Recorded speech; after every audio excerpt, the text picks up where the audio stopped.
بسم الله الرحمن الرحيم. السلام عليكم ورحمة الله وبركاته. أحبتي مشاهدي قنوات شبكة الإعلام العراقي، جماهير دهوك تدخل وبلائحة وبلوحة جميلة جدا.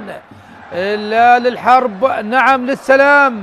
اللهم يا رب هذا الوطن، يا من بيدك الأمن والأمان، نسألك في هذه اللحظات التي تجتمع فيها حول كرة توحد القلوب أن تحفظ عراقنا من كل سوء. اللهم بعد ما شهدته منطقتنا من أحداث وآلام، نسألك سكينة تطمئن بها النفوس، ورحمة تداوي بها الجراح، وأمنا يعم سماء بلادنا وأرضها. اللهم احفظ أهلنا في كل مكان، احفظهم من كردستان الشامخة إلى البصرة الفيحاء، ومن دهوك إلى بغداد، ومن أربيل إلى الموصل، ومن النجف إلى كل شبر من كل شبر في هذا الوطن. يا الله يا أرحم الراحمين. أحبتي المشاهدين، دوري نجوم العراق تستمر عجلة دورانه من أجل البدء في المرحلة الثانية، الدور الأول من المرحلة الثانية والدور رقم 20 في المجموع الذي انطلق قبل أيام، واليوم نصل إلى اليوم الأخير من هذه الجولة رقم 20 التي فيها 3 مباريات: مباراة دهوك ونوروز، ومباراة الشرطة والكهرباء، إضافة إلى مباراة الزوراء والموصل. دهوك هنا في ملعبه أمام جماهيره يستضيف نوروز في دربي كردستاني، في دربي من دربيات شمالنا الحبيب. هذا الدربي الذي دائما ما يكون مليء بالإثارة والحماس والأهداف. نوروز بقيادة المدرب ولي كريم يبدأ في حراسة المرمى: رضا عبد العزيز، محمد دلاور، علي صالح، أوجنين مرسك، تقي فلاحة، أحمد يسيا، علي حسين، حسن عاشور، كلاوديو أليفيرا، بولكو مولافي، خوسيه فيتور نيتو. هذه خيارات المدرب ولي كريم، بينما خيارات المدرب عبد الغني شهد الذي يبدأ بتشكيله طبعا هجومية المعالم: علي ياسين في حراسة المرمى، صديق جمال، خادم رسول، حمود مشعان، السيابند عقيد، هارون أحمد عادل، محمد داود، كريم درويش، بيتر جورجيس، ويوسف بن سودة. بينما طاقم التحكيم: الحكم محمد صلاح، ويساعد مساعد أول مصطفى حكيم، وحكم مساعد ثاني وليد كامل، وحكم رابع وميض محمود، وحكام غرفة الفار زيد كريم وعلاء محمد. جماهير كبيرة هنا في ملعب دهوك في عش الصقور الذي يستضيف هذا اللقاء، ودائما اللقاءات تكون قوية جدا، مليئة بالإثارة، مليئة بالحماس، وخاصة نتكلم عن دربي خاص ما بين ممثلي محافظة دهوك وممثل محافظة السليمانية نوروز، بانتظار صافرة حاكم اللقاء الذي يبدأ هذا اللقاء. دهوك بالملابس التقليدية الصفراء، ونوروز بالملابس التقليدية الحمراء. البداية الآن لدهوك الذي يبحث عن انتصار بعد سلسلة من النتائج السلبية. نتكلم عن نادي دهوك الذي آخر انتصار له في هذا الملعب كان منذ الجولة 13، وكان على حساب نادي ديالى بهدف مقابل لا شيء، وبعدها لم يستطيع أن يحقق الانتصار في ملعبه. وأيضا نادي دهوك في آخر 3 مباريات لم يحقق الانتصار، تعادل في مباراتين أمام الكهرباء والموصل، وخسارة في الجولة الأخيرة أمام الغراف. مباراة كبيرة كانت هناك في ذي قار، وخسارة كانت ب3 أهداف ل4 أهداف. هنا خطأ أول على اللاعب الواضح بالصورة، لاعب نادي دهوك يوسف بن سودة، اللاعب التونسي القادم من نادي الرفاع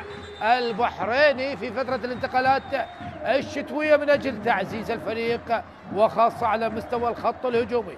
محمد دلاور، هذا عبد الغني شاد، سنوات طويلة جدا في دورينا، بطل الدوري مع نفط الوسط، يريد أن يحقق الدوري مع دهوك، لكن الأمور صعبة. نتكلم عن نادي دهوك في المركز العاشر برصيد 27 نقطة، 7 انتصارات، 6 تعادلات و6 هزائم، سجل 22 هدف واستقبل 18 هدف.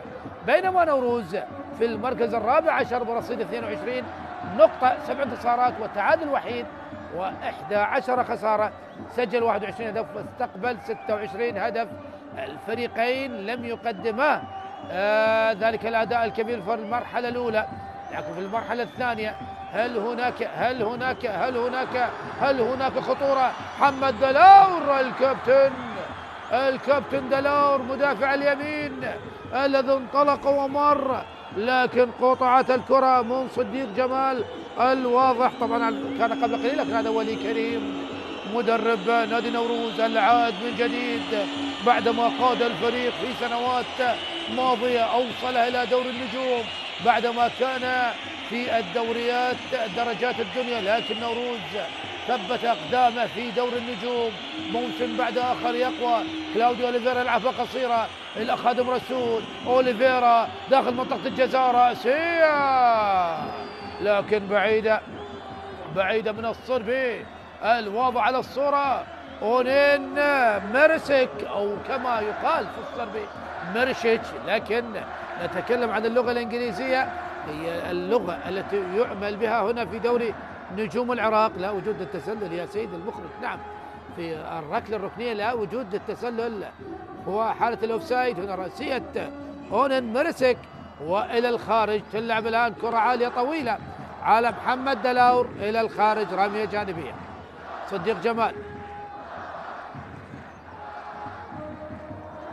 يحاول الآن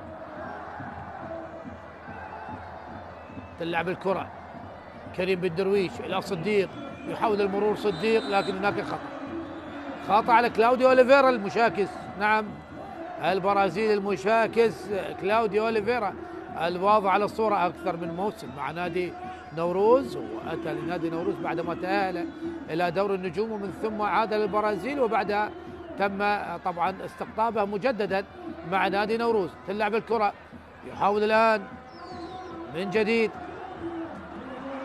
يحاول الآن فريق هارون أحمد. تمريرة وصلت إلى صديق يلعب الكرة، لكن اصطدت إلى ركنية، أبعدت الكرة عن طريق علي صالح، وهنا الحارس رضا عبد العزيز. أكيد الكرات الثابتة لدى نادي دهوك دائما ما تكون خطيرة. كلام ما بين كريم درويش وهارون أحمد القائد. هنا محمد داود المنتقل في صفقة تبادلية مع طبعا مقابل السنغالي السامبو الذي انتقل من دهوك إلى الشرطة، وداود أتى لدهوك. بيتر غورغيس الهداف يلعب الركنية قصيرة، قطعت وأبعدت من كلاوديو أوليفيرا إلى رمية جانبية. هذا كلاوديو أوليفيرا لاعب تكتيكي على مستوى عالي، يدافع ويهاجم ويسجل. وهنا كريم درويش تترك الكرة لصديق جمال مدافع اليسار الذي تألق مع نادي ديالا في دوري الدرجة الممتازة، ومن ثم التأهل إلى دوري النجوم، وبعدها ينتقل إلى نادي دهوك. علي ياسين يحاول الآن فريق شاهد عدم الاستعجال، لعب الكرة وصلت إلى كريم درويش، تمريرات جميلة. بيتر غورغيس يلعب الكرة، هنا الخطورة. محمد داود إلى بيتر، تمريرة صديق يبحث عن العرضية مرة أخرى إلى بيتر من اللمسة الأولى. محمد داود مر بالمهارة، عدى يريد لعب الكرة لصديق، لكن التمريرة لم تأتي كما يشتهي وذهبت إلى الخارج. ثامن لقاء ما بين الفريقين، نعم ثامن لقاء، 4 انتصارات لدهوك و3 انتصارات لنادي نوروز، يعني الأهداف مضمونة في لقاءات دهوك ونوروز أو نوروز ودهوك. دهوك الذي سجل 8 أهداف في اللقاءات ال7 الماضية، بينما نوروز سجل 9 أهداف. نعم نوروز على المستوى الهجومي أقوى من دهوك، يتكلم على المباريات ما بين الفريقين، لكن دهوك فاز أكثر من نوروز، 4 انتصارات مقابل 3. لأن نشاهد التعادل الأول، أم هناك فائز أصفر أم أحمر؟ يحاول الآن هارون أحمد إلى الخلف، خادم رسول، كرة الآن قطعت من أحمد إيسيا إلى رمية جانبية. رمية جانبية بالسلامة، هذا هو صديق جمال. اسمع اجواء جماهيريه جميله.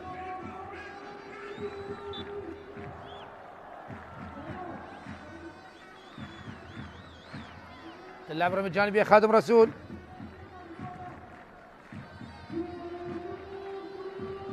كرة الان حذار من التلاعب في هكذا لقطات يا حمود مشعان.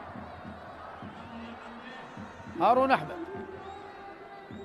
احمد شاهد عودة لاعبي نوروز جميعهم الى الخلف في مناطقهم. صديق جمال يلعب تمريرات قصيرة وهادئة، عدم الاستعجال بإضاعة الكرة، الاستحواذ على الكرة والحيازة والتمريرات من اليمين إلى اليسار ومن اليسار إلى اليمين. وصلت إلى بيتر جورجيس مصدر الخطورة، ساهم ب14 هدف بيتر جورجيس. نعم سجل 10 أهداف وأسست لديه 4 أهداف. نعم كلمسة حاسمة.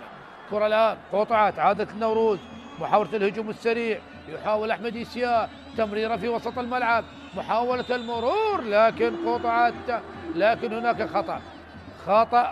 خطأ ويوسف بن سودة يقول بالكتف يا سيد الحكم، لكن الحكم قريب جدا محمد صلاح ويقول خطأ لمصلحة اللاعب علي حسين. نعم شاهد لقطة ما بين يوسف بن سودة وعلي حسين وبالتالي خطأ.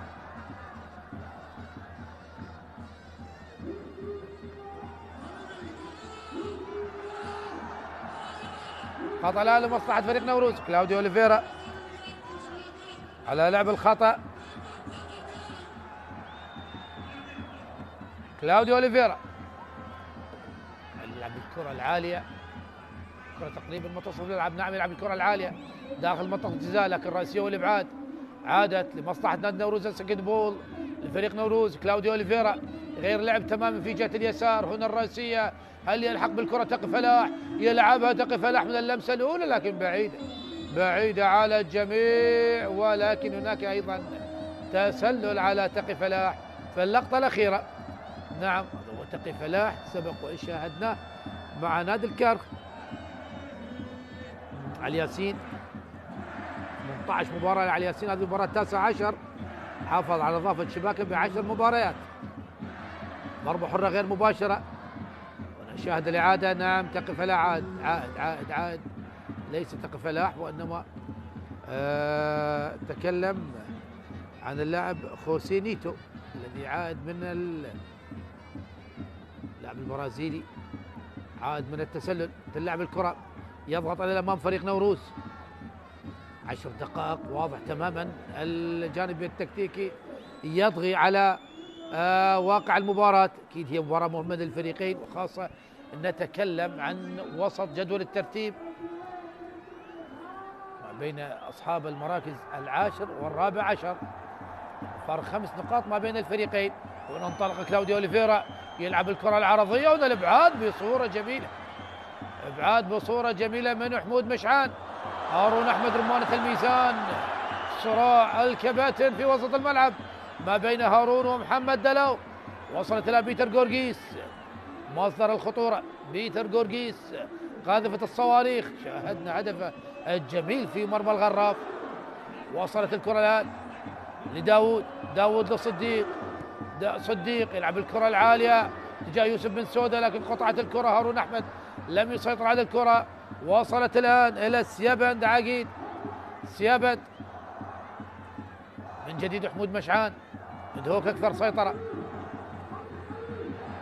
بيتر جورجيس يلعب الكرة العالية والبحث عن الرأسية لكن دلاور زاحم الواضح على الصورة يوسف بن سودة.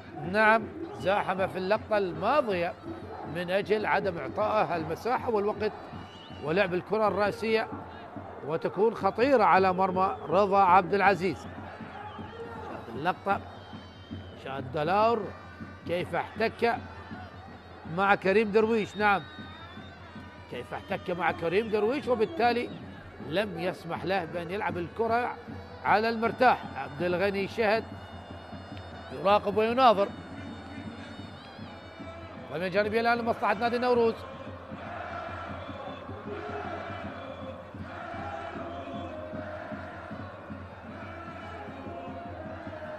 اللعب من حسن عاشور. حسن عاشور الذي سبق وان مثل نادي الكهرباء. علي صالح الى احمد يسياه النيجيري، لعب الفتره قصيره من عدد القوه الجويه في اللعب الكره لدلاور، لكن قطعت الكره من صديق، لكن الحكم عاد واحتسب الخطا لمصلحه فريق نوروز، خطا لمصلحه اللاعب علي حسين. وضع على الصوره، شاهد الاحتكاك ما بينه وما بين يوسف بن سوده.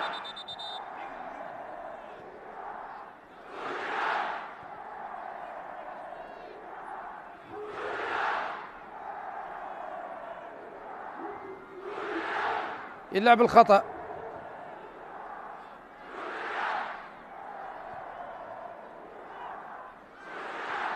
حسن عاشور، كرة طويلة، استلام جميل للبرازيلي نيتو، يحاول الخوسيه لكن قطعت الكرة من أحمد عادل. يضغط لاعبين النوروز على الحارس، يلعب الكرة الأمامية، قطعت عادت لمصلحة فريق نوروز، لكن أيضا قطعت مجددا إلى مرسك. هونين مرسك يلعب لحسن عاشور، عاشور أمامية لمن؟ خادم رسول أقرب.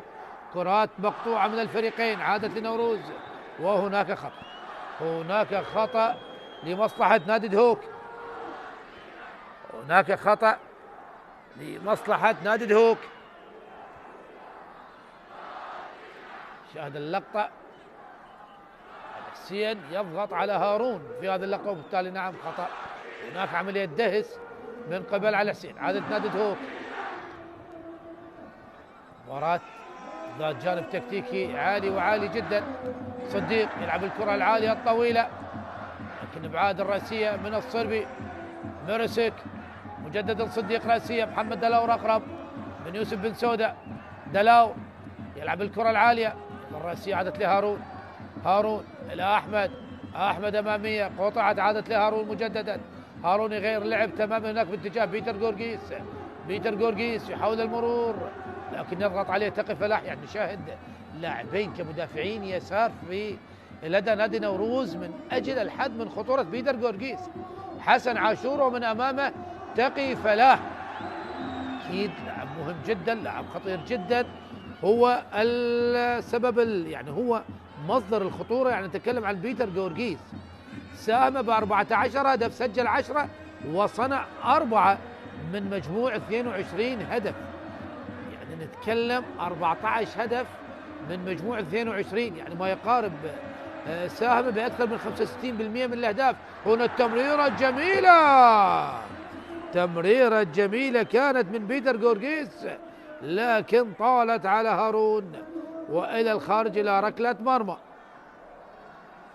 ركلة مرمى، هذا هو أحمد يسياه النيجيري لاعب خط الوسط، وأيضا بول كومولافي النيجيري الآخر. رأسية إلى هارون، سيابن خادم رسول السنغالي. أحمد عادل إلى خادم، يضغط إلى الأمام، يضغط إلى الأمام اللاعب بول كومولافي. قطعت الكرة للتمريرة، لكن ميرسك لمس الكرة وقطعها قبل أن تصل ليوسف بن سودة. تقي فلاح، الكرة ما زالت لكن نعم خرجت الكرة حسب إشارة الحكم المساعد الثاني وليد كامل. هذا هو تقي فلاح، لعبت سريعا. سيابن، محمود مشعان قادم لاعب القوة الجوية، نعم محمود مشعان. هارون يلعب الكرة لبيتر، بيتر جورجيس مع الكرة، مررها لأحمد، أحمد إلى بيتر مجددا، يحاول بيتر أن يمر، تمريرة إلى كريم، إلى بيتر، تمريرات قصيرة لمصلحة فريق دهوك، لكن قطعت من دلاور، لم ينجح دلاور بالتمرير لكلاوديو أوليفيرا، من ثم عادت لمصلحة فريق دهوك، شاهد هارون حاول المرور، لكن أيضا ضغط قوي من فيتور نيتو، يحاول الآن أو من كومولافي، من جديد محمد داود يلعبها داخل منطقة جزاء، لكن رأسية والإبعاد، رأسية والإبعاد مجددا لمصلحة نادي دهوك. تلعب الكرة جميلة اللمسة لكن قطعت. دفاعات قوية من نوروز، دفاعات قوية، البحث عن الهجوم المرتد. كلاوديو أوليفيرا يلعب على الهجوم المرتد فريق نوروز. كلاوديو يحاول المرور، دخل في وسط الملعب، مرر هناك لتقي فلاح بالقرب من نيتو. تقي يلعب الكرة العالية بعيدة إلى الخارج، ركلة مرمى. نعم، تقي فلاح وكلاوديو أوليفيرا يقول لك أنا بالقرب منك. اللاعب خوسيه فيتور نيتو، لكن هو فضل لعب الكرة العرضية، والكرة العرضية ذهبت إلى ركلة مرمى. الآن هنا التمريرة الجميلة، السيابند عقيد مدافع اليمين يلعب بأكثر من مركز. نعم يلعب بأكثر من مركز، دائما ما نشاهده يلعب مدافع يمين، يلعب خط وسط، يلعب قلب دفاع، دائما يعتمد عليه في أكثر من مركز. هنا التمريرة، كرة الخطيرة، لكن أونين مرسك الصربي أبعد الكرة في اللحظة الأخيرة. نعم لمسها إلى ركنية لمصلحة فريق دهوك. نصل إلى الدقيقة 19 وجماهير دهوك تريد أن تشاهد أولى الأهداف.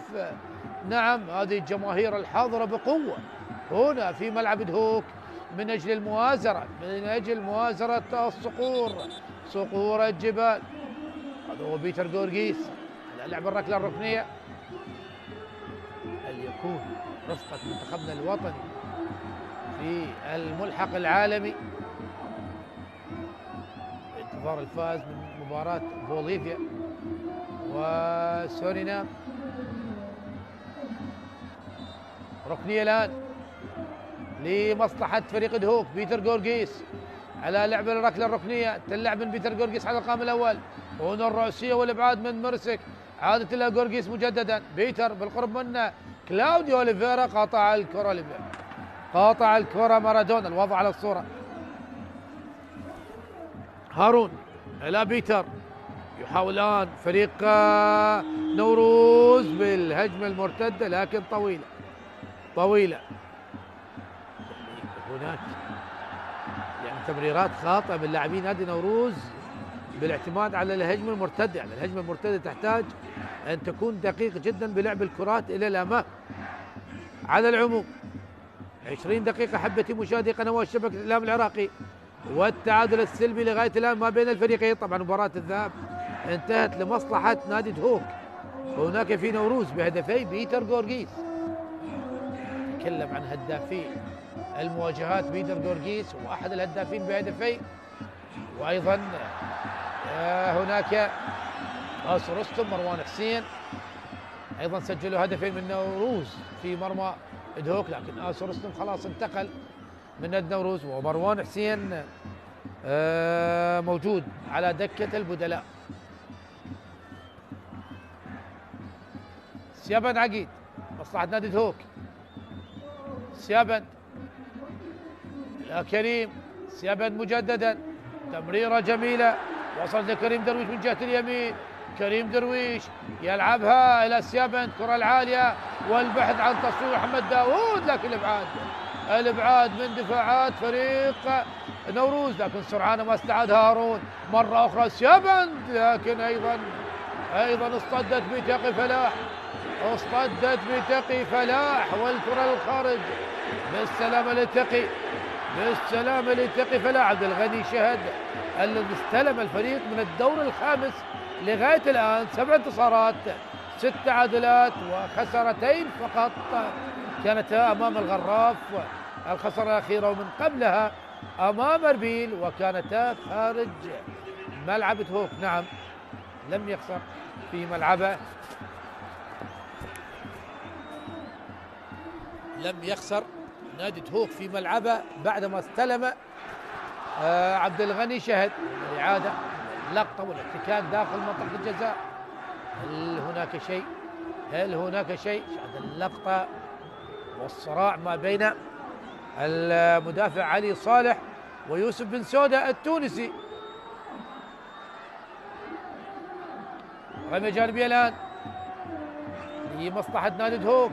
هل هناك عودة للفار؟ هل هناك عودة للفار؟ وجماهير دهوك تطالب بالعودة للفار.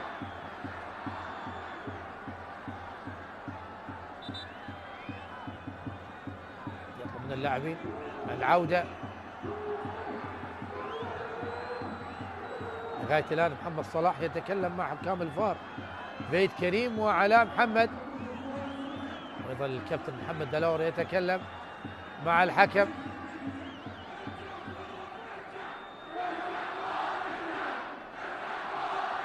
هذا وقتا طويلا الحكم، أكيد بانتظار. يعني الفار هو لا يعطي قرار وإنما يعطي المشورة فقط.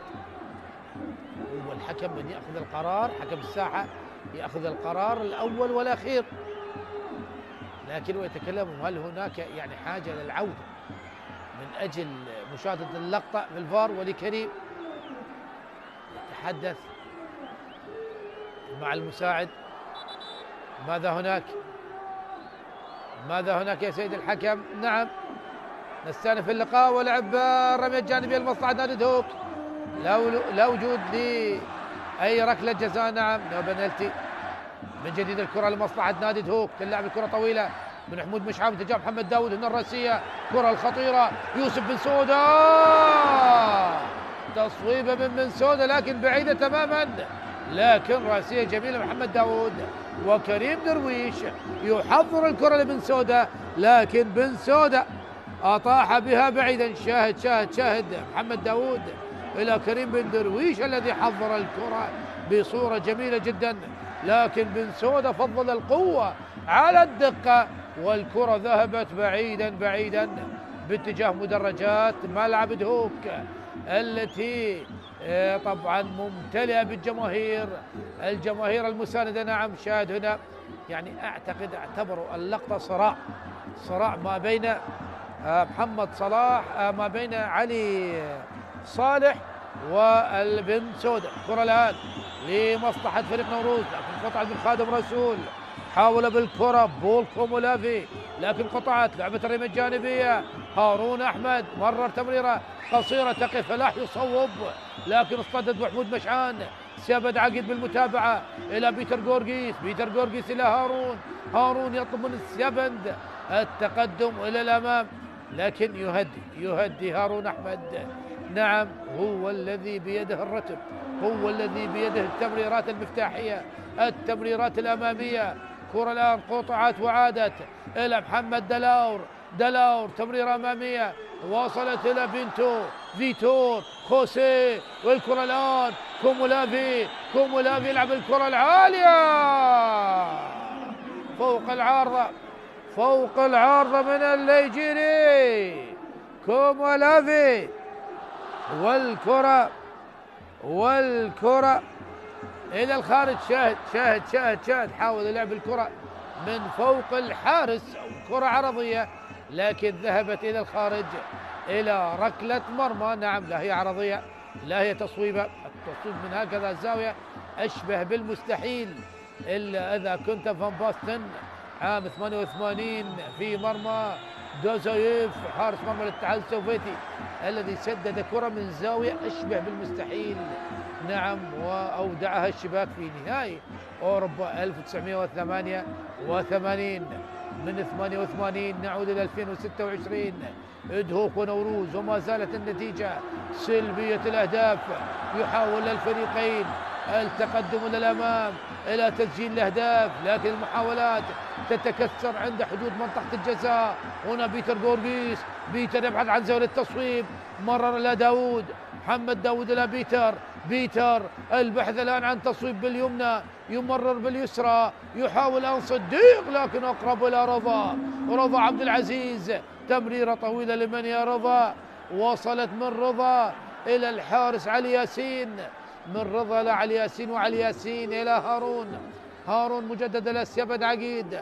الحيازة والاستحواذ لمصلحة نادي دهوك. نعم، أفضلية من ناحية الاستحواذ على الكرة والحيازة على الكرة واضحة تماما لمصلحة نادي دهوك. خادم رسول نادي نوروز يعتمد على التحولات من الجانب الدفاعي إلى الجانب الهجومي، بينما نادي نوروز يلعب نادي دهوك يلعب على الهجمة المنظمة. مود مشعان إلى هارون، هارون يحاول الآن تلعب الكرة، بيتر وصلت هناك لمصلحة يوسف بن سودة، يوسف بن سودة يلعب على جهة اليمين، يلعب الكرة العالية لكن رأسية والإبعاد من مرسك، رأسية أخرى، رأسية ثالثة من فريق نوروز، وصلت إلى فيتور نيتو، نيتو لدلاور، دلاور أمامية لكلاوديو مارادونا، مارادونا وخادم رسول سباق سرعة، مارادونا يلحق بالكرة يبحث عن ركنية لكن إلى رمية جانبية، إلى رمية جانبية. نعم خادم رسول ضغط بقوة على البرازيلي مارادونا واصطدت الكرة وإلى الخارج إلى رمية جانبية. علي ياسين، كومولافي القادم من استقلال دوشنبي الطاجيكي، هذا هو البرازيلي خوسي نيتو، محمد دلاو اللي يلعب على طريقة الركلة الركنية، محمد دلاو حقيقة الأصغر يلعب مع نادي السيروان في دوري الدرجة الأولى. تلعب الآن هنا الرأسية والبحث عن تصويبة، يا الله على هذه التسديدة من المدافع المتقدم علي صالح الذي سدد الكرة شاهد على مشارف منطقة الجزاء، لكن عالت العارضة ضغط متأخر كان من كريم بن درويش وعلي صالح صواب وإلى الخارج ركلة مرمى. أمامية الآن من علي ياسين، رأسية الآن وصلت الآن محمد داوود، محمد داوود داخل منطقة الجزاء يبحث عن تمريرة، مرر الكرة لا وجود لركلة جزاء ومحمد داوود يعترض، الحكم قريب ويأمر باستمرارية اللعب كلاوديو مارادونا، وهناك خطأ على صديق جمال. نعم خطأ على صديق جمال، هذا هو صديق جمال، ولاعبي نادي دهوك يطالبون بركلة جزاء. نعم يطالبون بركلة جزاء. عبد الغني شاهد يتكلم مع الحكم الرابع، ونشاهد هارون أحمد أيضا يتكلم ويطلب الحكم محمد صلاح العودة. نعم هنا اللقطة هل هذه نعم هو هناك لمس الكرة باليد، لكن هل ترتقي إلى التعمد؟ نعم لمس الكرة باليد موجود، لكن هل الوضع التشريحي لليد طبيعي أم غير طبيعي؟ هنا يبقى التقدير من حكم لآخر، من شخص لشخص ثاني. هناك من يقول تستحق ركلة جزاء، وهناك من يقول لا وجود لركلة جزاء، وبالتالي دائما لمسات اليد داخل منطقة الجزاء فيها التقدير من شخص إلى آخر. والآن محمد صلاح أعتقد سوف يذهب بنفسه لرؤية الحالة بعينيه من أجل احتساب ركلة جزاء أو عدم الاحتساب. لا يذهب إلى الفور، بينما يكتفي ب نعم هنا اللقطة هل احتسبت نعم على الكتف أم اليد؟ شاهدنا اللقطة، لا هي باليد، هي الكرة لمست اليد، لكن وضع اليد التشريحي يعني نستطيع أن نقول أقرب للطبيعي. نعم لكن تبقى مثل ما ذكرت صعب جدا أن تأخذ قرار فيها. يبقى القرار لدى الحكام. بيتر جورجيس، تمريرة أمامية جميلة إلى كريم بن درويش، صراع مع مرسك، درويش إلى بيتر يحاول المرور، بيتر جورجيس يبحث عن من؟ يبحث عن الإسناد من سياب بن عقيد إلى كريم بن درويش، مرت على الألمان اللبناني كريم درويش وإلى الخارج رمية جانبية. لقطة جميلة في مدرجات ملعب دهوك، هذه الجماهير التي دائما ما تقدم لنا لوحات جميلة، وفي هذا اللقاء اللوحة الأجمل عندما رفعوا الراية الكبيرة. نعم للسلام كلا للحرب، نعم كلا الحرب الكل فيها خاسر. يا رب الأمن والأمان على بلدنا الحبيب، على عراقنا الجميل من شماله إلى جنوبه. كلاوديو أوليفيرا، تمرير لمحمد دلاور، المنطلق من جهة اليمين، دلاور المساند يلعب الكرة الأرضية العرضية، لكن قطعت وعاد مجددا دلاور يلعب الكرة العالية، هنا الرأسية والإبعاد من السنغالي من أسد الترنجة. السكند بول لمصلحة نوروز، تلعب من تقي فلاح، هنا رأسية من مشعان، يحاولون تصويبة لكن اصطدت بكم ولافي. تصويبة إسياه النيجيري، أبعدها النيجيري الآخر كومولافي. لو كنت مدافع لا تبعد الكرة بهذه الطريقة. نعم كومولافي الذي كان في موقف التسلل، وتصويبة إسياه التي كانت باتجاه المرمى، لكن بعدما اصطدت بكومولافي وذهبت إلى الخارج. تمريرة أمامية لكن قطعت من مرسك إلى الخارج. رمية جانبية بيتر جورجيس. 6 مباريات لعبت قبل هذا اللقاء. زاخو يتغلب على غراف بهدفين مقابل لا شيء. القاسم خسارة جديدة أمام الكرخ بالثلاثية. نفط ميسان يخسر في ملعبه أمام الطلبة بهدف يتيم. الجوية وتعزيز للصدارة بعد الفوز على النجف بهدفين مقابل لا شيء. المينا يفوز على القرمة بهدفين مقابل لا شيء. وأمارة بغداد خسارة أمام النفط هدف مقابل هدفين. ومباراة أربيل وديالى أجلت طبعا، واليوم 3 مباريات، اليوم الختامي من الجولة رقم 20.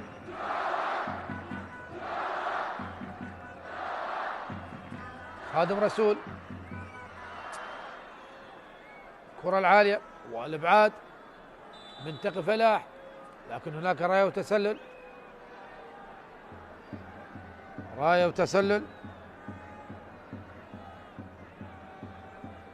شاهدنا اللقطة، كان متقدم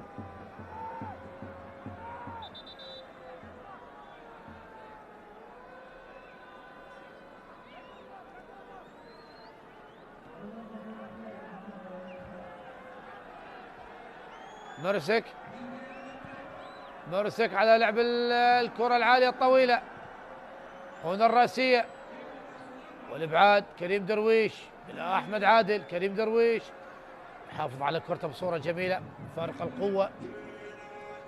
من جديد هارون أحمد بلمسة واحدة، وتقي فلاح وبطاقة صفراء. نعم دخول قوي جدا كان على هارون أحمد يا تقي فلاح، وبالتالي البطاقة الصفراء الأولى تظهر بعد مرور 35 دقيقة من أحداث هذا اللقاء الذي لا زال لغاية الآن سلبي النتيجة.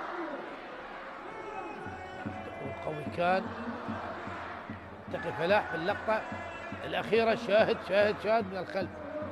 من الخلف قوي جدا يا تقي.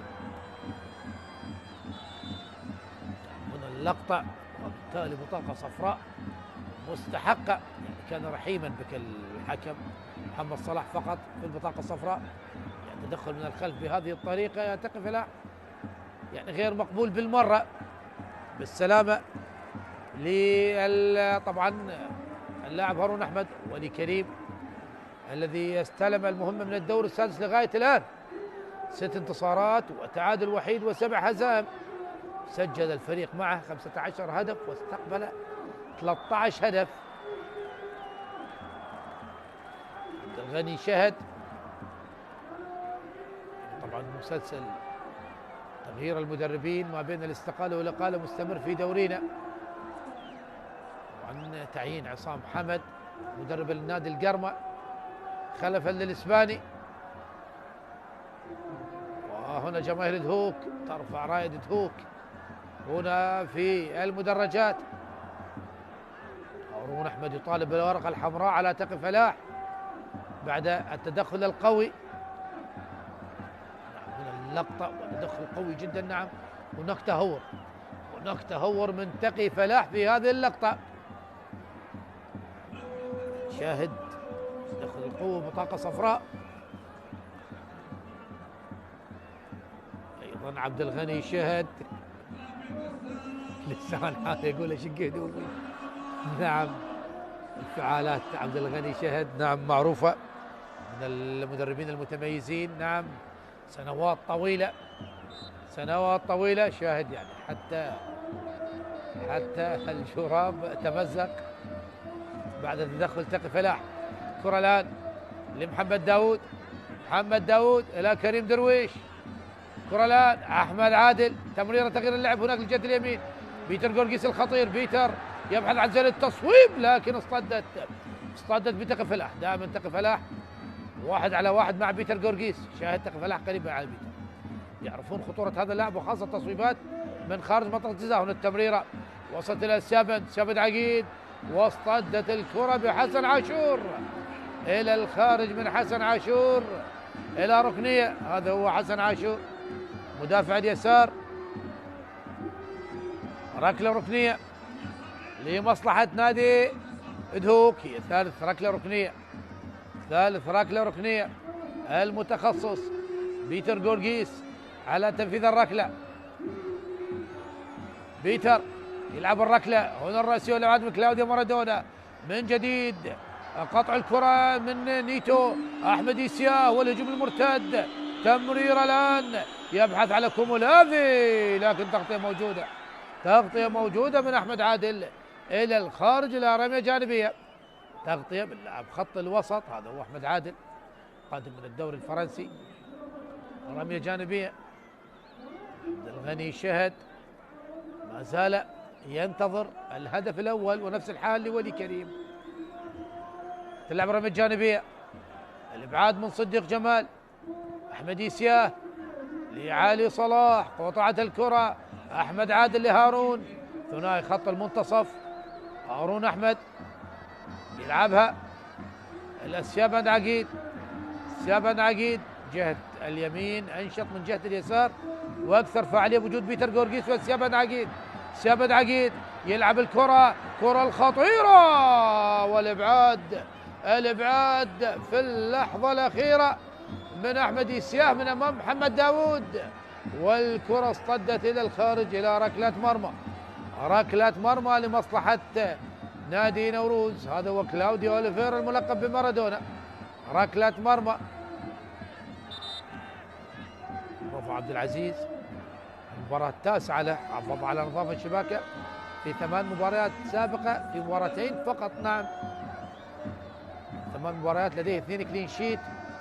رضا عبد العزيز 5 دقائق أخيرة من الشوط الأول. أحبتي مشاهدي قنوات شبكة الإعلام العراقي، والتعادل السلبي لغاية الآن. كرة الآن محمد داود، يحاول محمد داود تمرير الآن يوسف بن سودة، يلحق بالكرة يلعبها أرضية لكن إبعاد من مرسك. طبعا الفريقين يسجلا أهداف في الشوط الثاني أكثر من الشوط الأول. نعم بالنسبة لنادي دهوك سجل في الشوط الأول في المباريات طبعا السابقة، مباريات 19 8 أهداف. من الآن يحاول بيتر إلى هارون إلى بيتر مجددا. بيتر جورجيس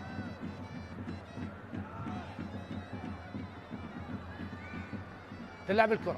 نعم نادي دهوك سجل في الشوط الأول في 19 مباراة سابقة 8 أهداف فقط، بينما 14 هدف سجل في الشوط الثاني. هنا بيتر جورجيس يلعب الكرة والإبعاد من كلاوديو، قطعت الكرة من علي صالح، تمرير البحث عن الهجوم مرتد، وهنا الآن نيتو لكن طالت على نيتو وقطعت. عادت محمد داود لكن دلاور ممتازة من دلاور قاطع الكرة لعبها لإيسيا تمريرة بالكعب، ومرسك مباشرة يلعب الكرة العالية الطويلة أقرب لصديق. بينما نادي نوروز سجل في الشوط الأول في المباريات 19 الماضية 7 أهداف فقط، بينما في الشوط الثاني سجل 14 هدف. نعم الفريقان يسجلان الأهداف في الشوط الثاني أكثر من تسجيلهم في الشوط الأول. قطعت الكرة من حسن عاشور، يحاول الآن أيضا يستعيد فريق دهوك الكرة سريعا من لاعبين نادي نوروز. سيابند عقيد، سيابند إلى هارون، هارون إلى بيتر، بيتر جورجيس إلى سيابند عقيد. جهة يمنى قوية جدا وجود سيابند عقيد وبيتر جورجيس. هنا يحاول كريم الدرويش لكن وصلت إلى إيسيا، إيسيا إلى مرسك، إيسيا مجددا، حسن عاشور، تمريرة قصيرة لكن وصلت لتقي، تقي مجددا لحسن عاشور. يحاول لاعبي نادي نوروز بالخروج بالكرة، نعم خرج بالكرة مرسك إلى محمد دلاور، دلاور تمريرة جميلة إلى كلاوديو أوليفيرا، ماذا تفعل يا علي ياسين؟ لكن ممتازة من خادم رسول، خروج يعني خاطئ تماما من علي ياسين في اللقطة الماضية، وكاد أوليفيرا أن يسجل الهدف الأول لولا خادم رسول المدافع السنغالي. قلب دفاع نادي دهوك، ضغط على أوليفيرا، بيتر جورجيس يلعب الكرة، هنا الابعاد من الصربي، الصربي مرسك اقرب لحمود مشعان، اقرب لحمود مشعان. دهوك نعم استحوذ على الكرة لكن الخطورة قليلة جدا، ونوروز يعتمد على الهجمات المرتدة لكن ايضا لم يستغل احداها. بيتر جورجيس، الاحمد، احمد عادل لبيتر مجددا الى خادم رسول،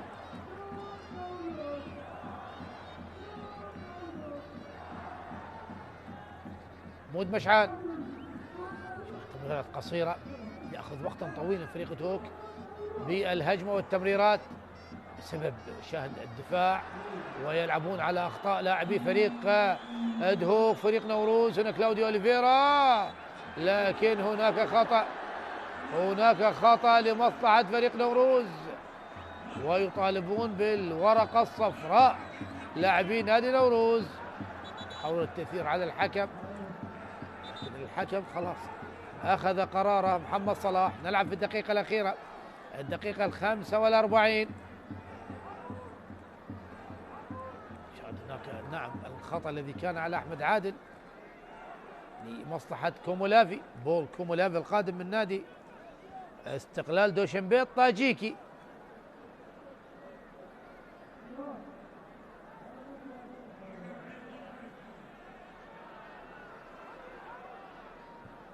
علي يلعب الكرة لكن بعيدة إلى الخارج إلى ركلة مرمى.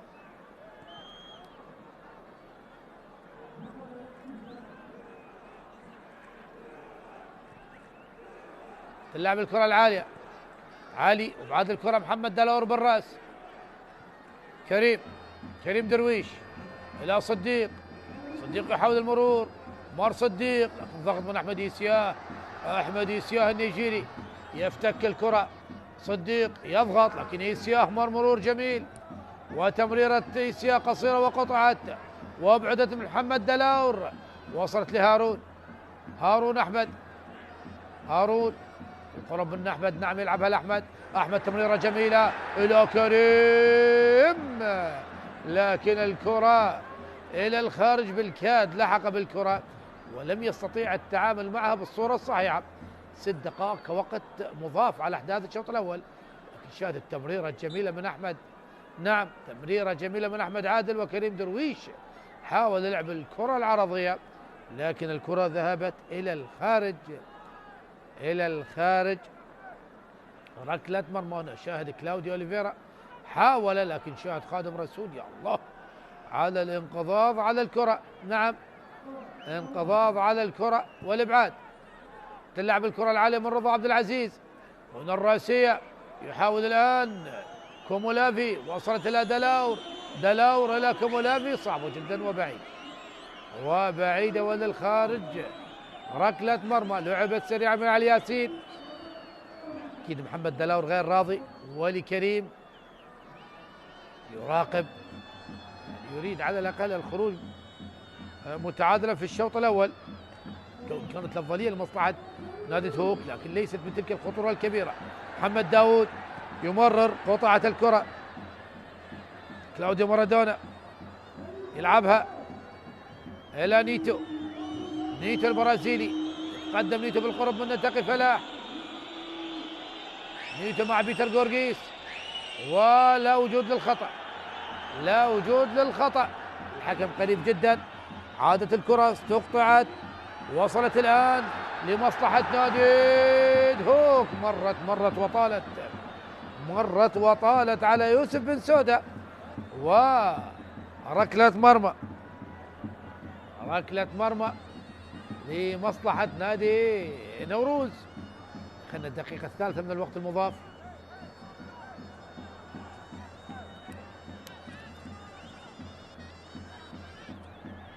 ركلة مرمى الآن، 3 دقائق مرت على الوقت المضاف.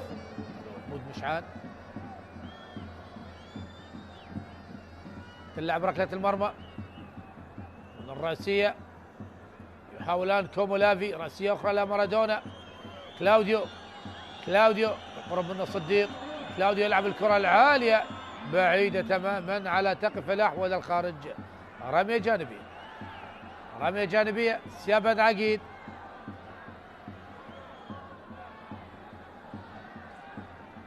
شاهد محمد دلاور والتمريرة الجميلة، وعلي ياسين يعني خروج يعني غير موفق كان. شاهد هنا اللقطة والإعادة من زاوية أخرى وخروج يعني بصراحة ألف علامة استفهام عليه من قبل علي ياسين. لكن أيضا انقضاض ممتاز خادم رسول على كلاوديو مارادونا. رمي جانبي الآن لمصلحة نادي نوروز.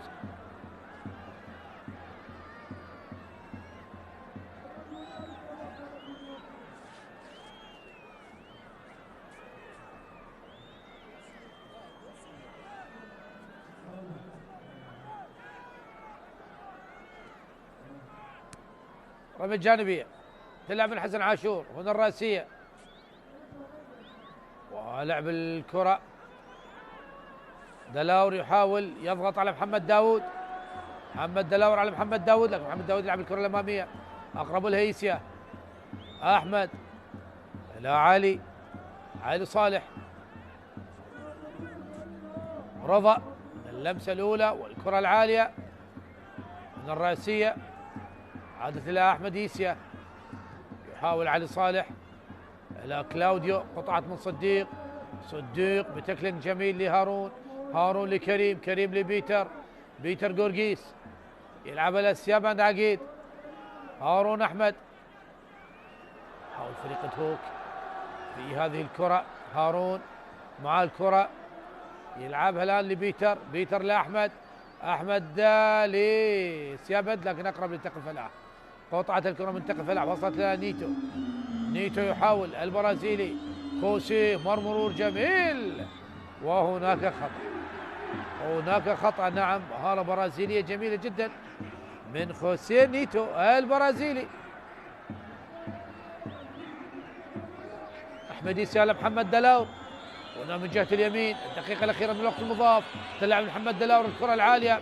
أقرب لمن؟ أقرب لتقي فلاح. أيضا لعب الكرة العالية والبحث عن الرأسية، لكن إبعاد من صديق جمال من أمام مارادونا.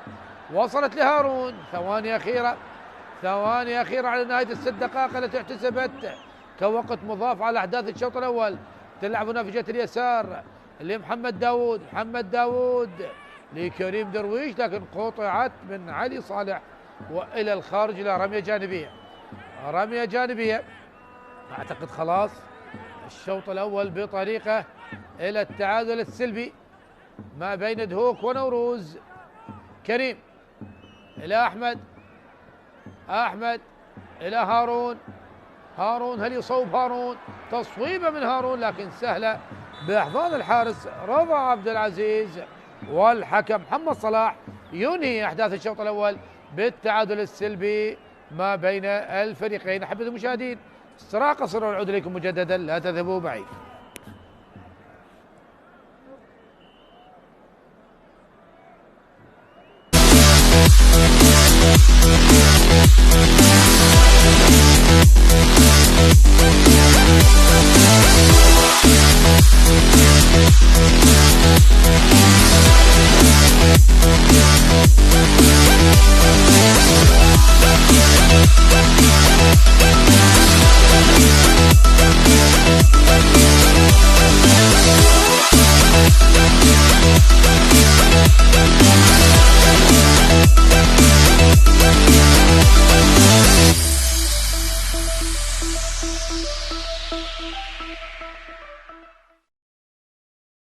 عدة فرص لمرمى فريق نوروز، المحاولة خطيرة، نعم خطيرة، وهدف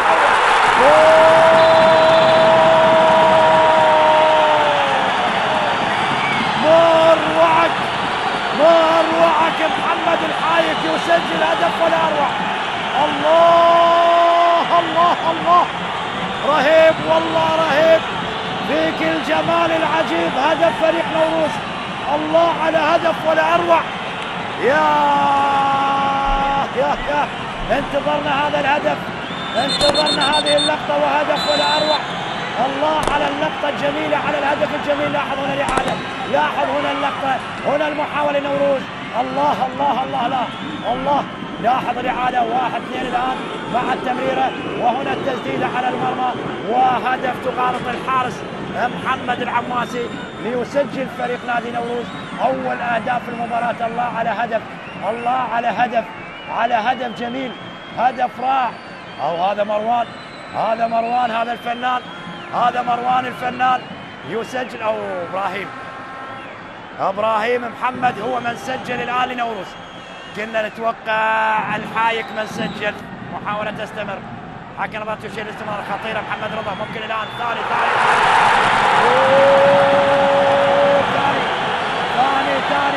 خلاص. محمد رضا يختم بالشمع الأحمر على المباراة، يختم بالشمع الأحمر على المباراة، وهدف ثاني، هدف ثاني لمحمد رضا في الدوري العراقي بعدما سجل في مرمى نادي القاسم. الآن يسجل الهدف الثاني مع فريق نوروز، وهدف الثاني لنوروز في مرمى النجف. خلاص نوروز هدفين، النجف لا شيء، النجف لا شيء. لاحظ الإعادة، لاحظ اللقطة، محمد رضا بديل ناجح للمدرب ولي كريم، يضعها على يمين حارس المرمى محمد رضا لفريق النجف محمد العمواسي ليضيف هدف آخر، هدف ثاني، هدف قاتل في مرمى النجف.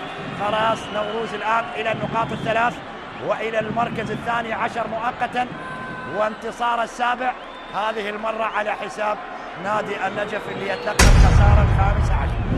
جماهير ذي قار تريد النقاط أن تبقى هنا في ملعب الناصرية بأقدام الغراف. الله الله الله،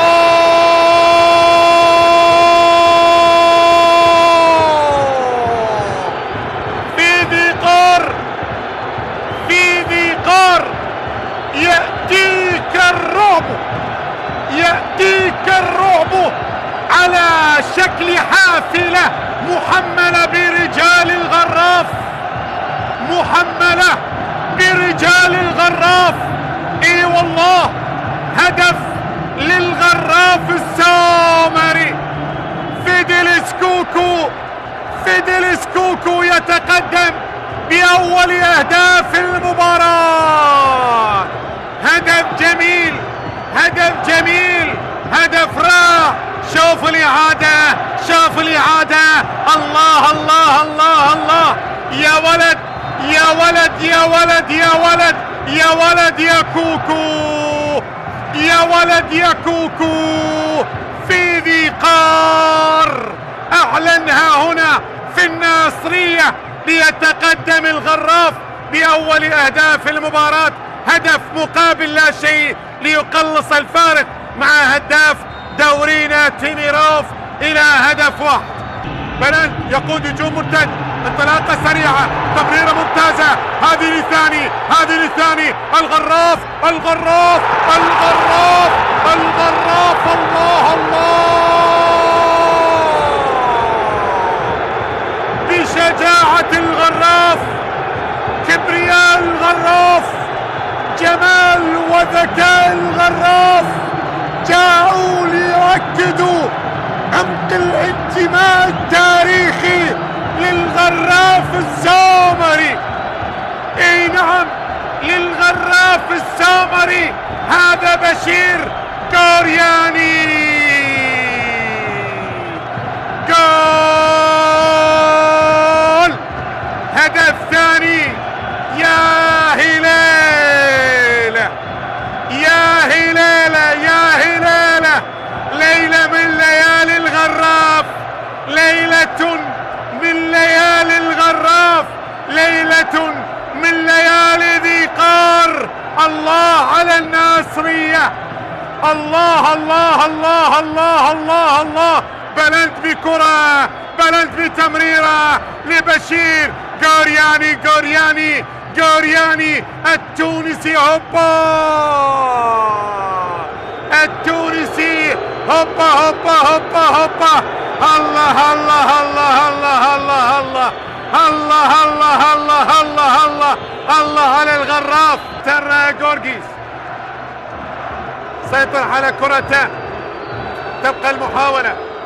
بيتر الله على المرور، يحاول خذوهات بكرة تصويبه. الله الله الله. يوسف جول لصقور الجبال، هدف ولا أروع لصقور الجبال.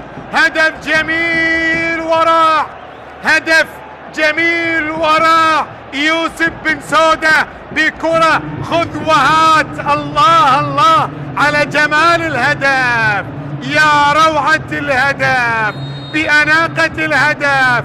شوف بيتر جورجيس تقدم من الأول وبعد ذلك بإصرار كبير الله من الثاني، ومن ثم خذوهات بإرسال الكرة والتصويبة. يا ولد يا ولد يا ولد يا ولد يا ولد على هذه الكرة، يا ولد على هذه التصويبة. طبعا الرسول الفاضل قال له هاك، قال له هاك، قال له هاك، قال له هاك، وصوب صوب صوب صوب وسدد الكرة بقدم يسارية على يسار حارس المرمى ليقلص الفارق دهوك بهدف جميل، بأن يعود الفريق بهدف التعديل، بينما جماهير الغراف تتأمل بأن يسجل الفريق هدف ثالث ويؤمن النتيجة. من تكون آماله صادقة صادقة صادقة. خلاص خلاص خلاص. هذا الأسمران السومري، هذا الأسمران السومري. الله الله الله على أمسية، أمسية للغراف.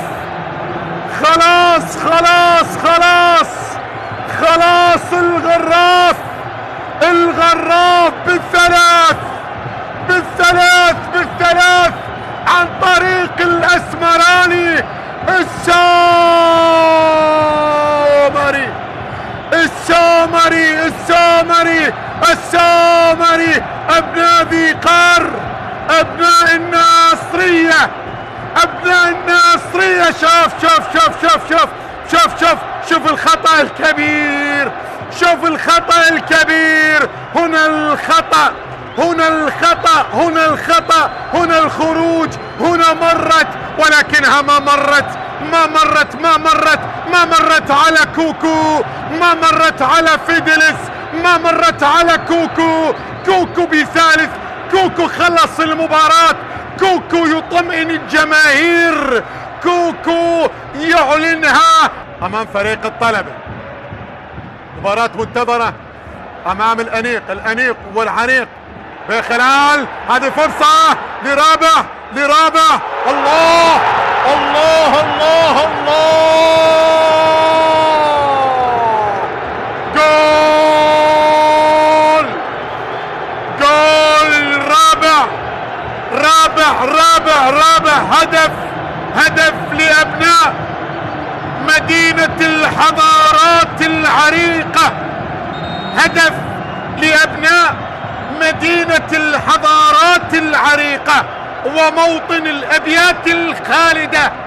اي نعم، هدف رابع، هدف لبشير غورياني، غورياني غورياني. الله الله الله الله على غورياني بهدف قاتل، بهدف قاتل، بهدف لا يعطي للمدافعين مساحة ولا يعطي فرصة لحارس المرمى للعودة لالتقاط الكرة. ايوه يا بشير، ايوه يا غورياني، ايوه يا تونسي، ايوه يا غراف.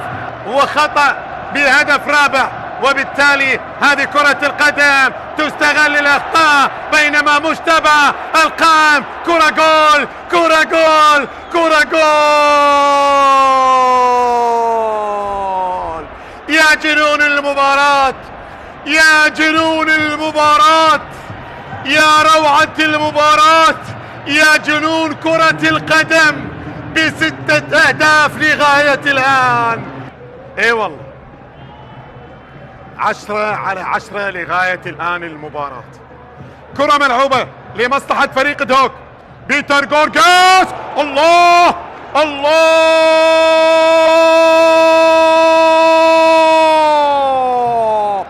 جول عالمي عالمي عالمي، اي والله عالمي. غورغيس، بيتر غورغيس بكرة لا من الخيال، من الخيال، من الخيال، من الخيال. وبالتالي هذه الكرة، هذه التصويبة، الله الله الله الله على بيتر، الله على غورغيس. يا ولد يا ولد يا ولد، هذه من الجبال، هذه من جبال دهوك، هذه من جبال دهوك. هنا في الناصرية بكرة ولا أروع. محمد سامي وعيد تلعب الكرة من عيد، الارتقاء والابعاد ياتي، لكن هنا عدت بمحاولة براسي، الله،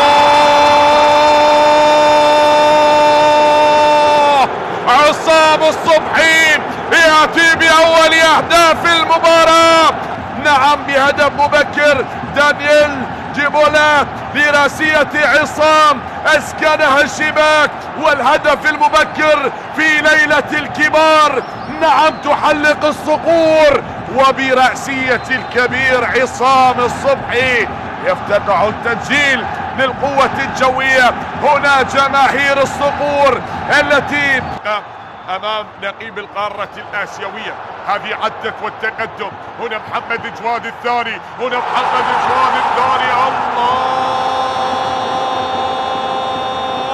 يا محمد جواد، عاد بالصقور، عاد محمد جواد. وسعد عبد الامير يخطف الكرة، هل هنالك خطأ؟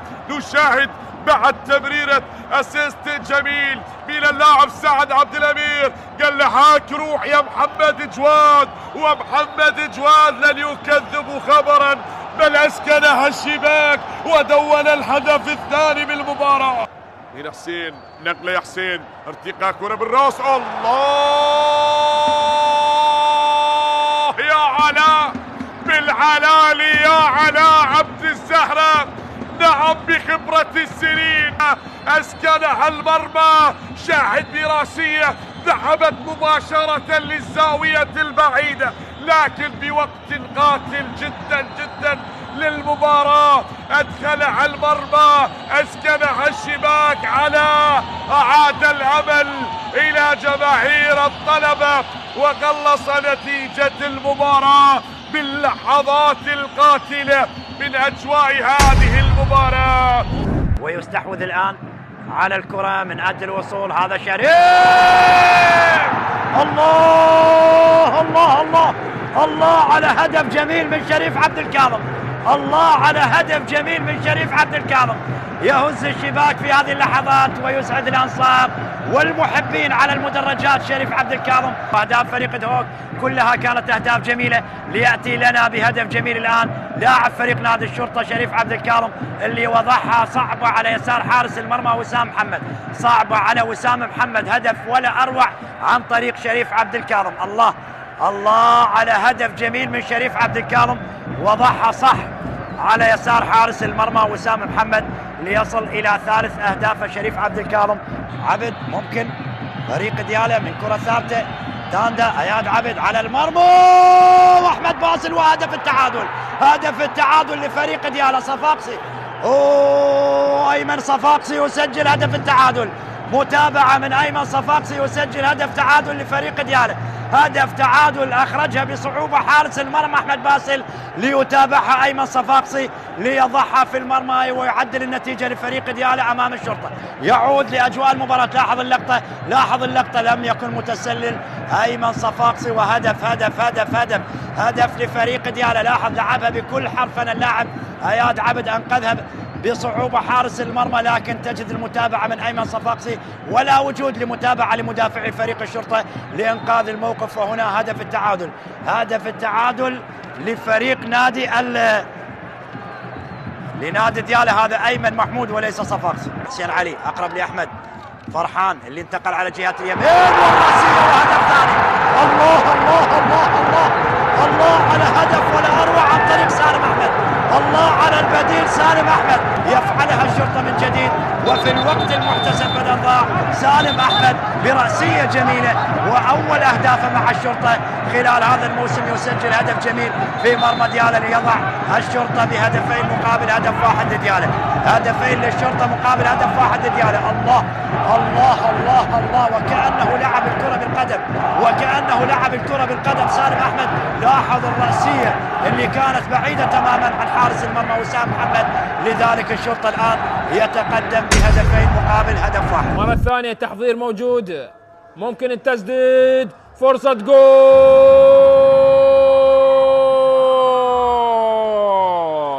هو شيرزو تيميروف هو من يعرف طريق الأهداف. 10 في هذا الموسم. هذه الكرة الماضية لم يكن في موقف تسلل. شيرزو تيميروف الله، وضعها بأريحية بثقة عالية بأهداف الهدافين على طريقة هو هداف شيرزو تيميروف، يسجل بهذه اللحظات ويفك الشفرة الدفاعية لنادي القاسم. سجل شيرزو تيميروف الأوزبكي. يا سلام، تحضير ممتاز، تسديد، كرة قوية.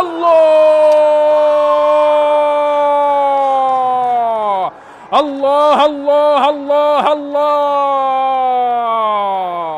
الله عليك يا شيرزو تيميروف، يمارس عادته الجميلة. هكذا هو شيرزو تيميروف. الله الله الله الله على التسديدة، خادعت حارس المرمى.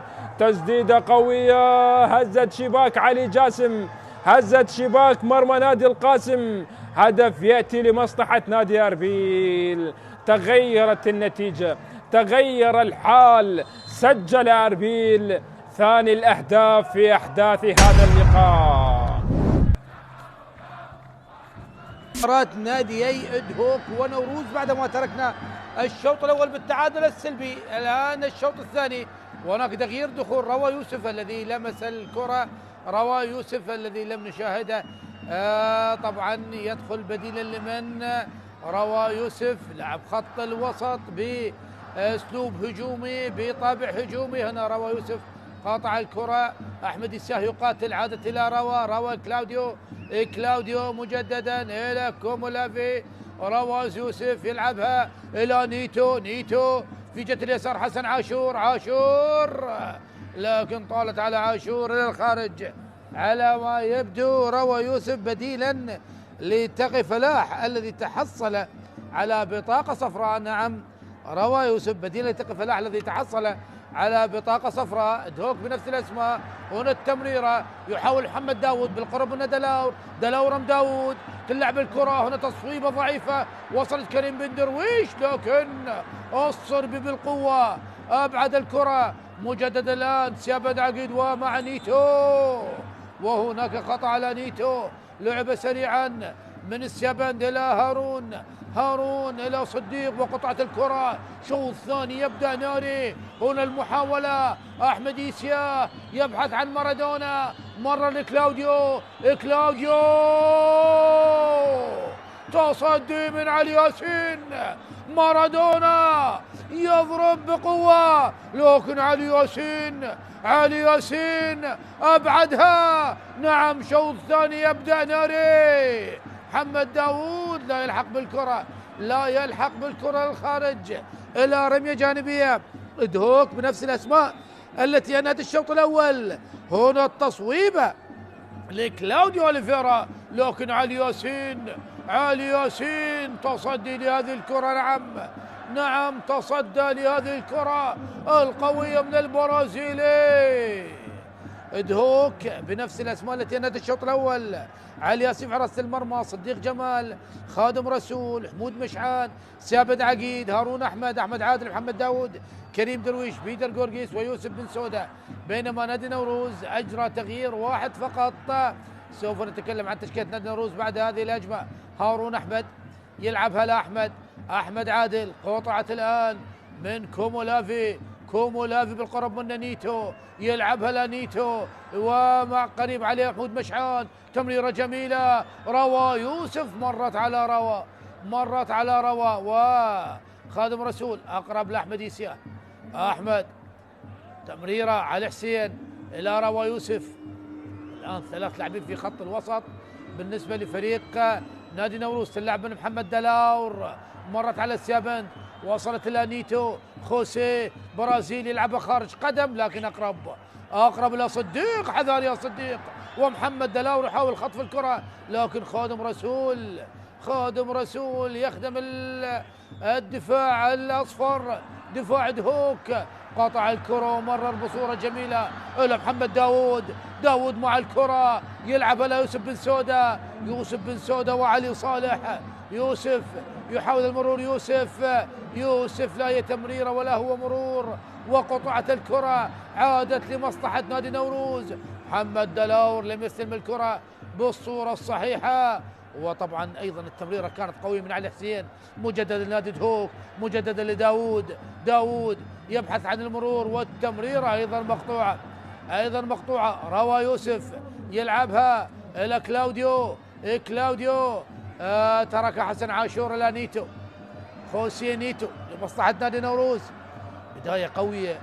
بدايه قويه لمصلحه نادي نوروز. نعم، كادوا ان يسجلوا هدف عن طريق كلاوديو اوليفيرا لولا تصدي علي ياسين. رضا عبد العزيز في حراسه المرمى بالنسبه لنادي نوروز، محمد دلاور، علي صالح، اونين مرسك، احمد يسياه، علي حسين، كلاوديو اوليفيرا، بول كومولافي، وخوسيه نيتو، وحسن عاشور، والبديل روى يوسف بديلا للاعب تقي فلاح الذي تحصل على البطاقه الصفراء. هنا التمريره الاماميه لكن اقرب للحارس علي ياسين. محمود مشعان، 5 دقائق اولى من الشوط الثاني كانت سريعه جدا وقويه، وخاصه من طرف فريق نوروز الذي كاد ان يسجل الهدف الاول لولا تصدي علي ياسين. خادم رسول يخرج بالكره، خادم يضغط عليه كومولافي، ضغط النيجيري على السنغالي وخطف الكره.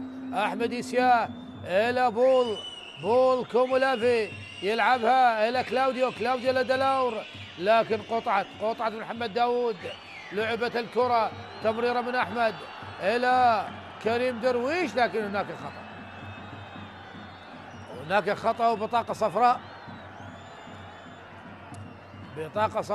على كلاوديو اوليفيرا الملقب بمارادونا. البطاقه الصفراء هي الثانيه على فريق نوروز، للتاكد هل تستحق بطاقه حمراء ام يكتفي بالبطاقه الصفراء. كلاوديو اوليفيرا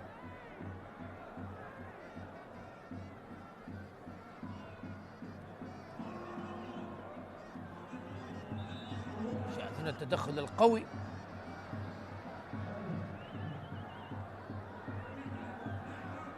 نعم، تدخل قوي جدا من كلاوديو اوليفيرا على صديق جمال، وبالتالي استحق البطاقة الصفراء كلاوديو اوليفيرا الذي يمتلك 3 أهداف. نعم، 4 لاعبين لفريق نادي نوروز لديهم 3 أهداف. آسو رستم الذي انتقل، ومحمد رضا الجليل موجود على دكة البدلاء، وأيضا مروان حسين موجود على دكة البدلاء، إضافة إلى اللاعب كلاوديو مارادونا أيضا 3 أهداف، لكن هداف فريق نوروز هو خوسيه فيتور نيتو البرازيلي الذي يمتلك 4 أهداف. ما زال صديق جمال يتلقى الإسعافات الأولية بعد التدخل القوي جدا من اللاعب كلاوديو مارادونا.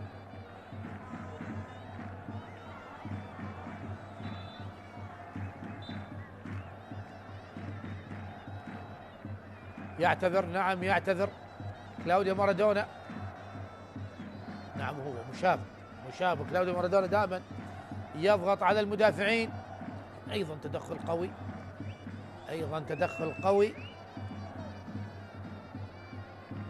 علي صالح يلعب الكرة الأمامية، هارون أحمد بالرأس إلى أحمد، تركها لحمود، وصلت إلى هارون مجددا، هارون لمحمد داود، محمد داود لهارون، هارون لمحمد داود، ومحمد دلاور ممتاز. محمد دلاور قاطع الكرة من أمام محمد داود، تلعب رمية جانبية بالرأس من أحمد، قطعت من كلاوديو، وصلت الآن لروى يوسف أعطى الإضافة في وسط الملعب الذي كان مسيطر عليه فريق دوك في الشوط الأول. نيتو تمريرة أقرب لحمود مشعان إلى أحمد، يحاول فريق نوروز أن يضغط على أحمد، لكن أحمد يعرف يحتفظ بالكرة والتمرير باتجاه هارون. اللاعب الثاني في وسط الملعب بالنسبة لفريق دهوك محمد داود يبحث عن مرور محمد داود، هارون أحمد تمريرة لكن قصيرة وقطعت. مجدد بيتر غورغيس إلى كريم يحاول لعب الكرة لكن مارسيك ممتاز الصربي، تغطية دفاعية موجودة. حسن عاشور أمامية إلى نيتو، وهنا إلى علي، نعم نيتو، وخطأ لمصلحة البرازيلي على السيابند. عقيد خطأ موجود، نعم على السيابند على نيتو.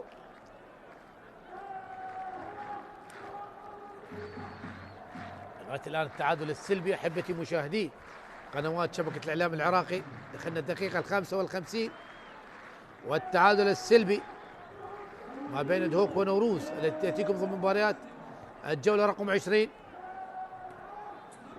وصلت الآن إلى أحمد إلى كريم، ولكن قطعت الكرة من حسن عاشور إلى رمية جانبية. بيتر غورغيس يلعبها، عادت إلى بيتر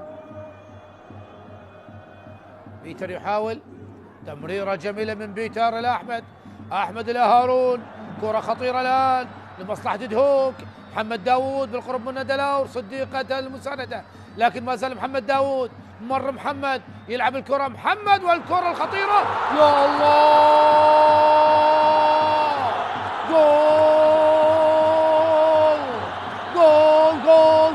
جول.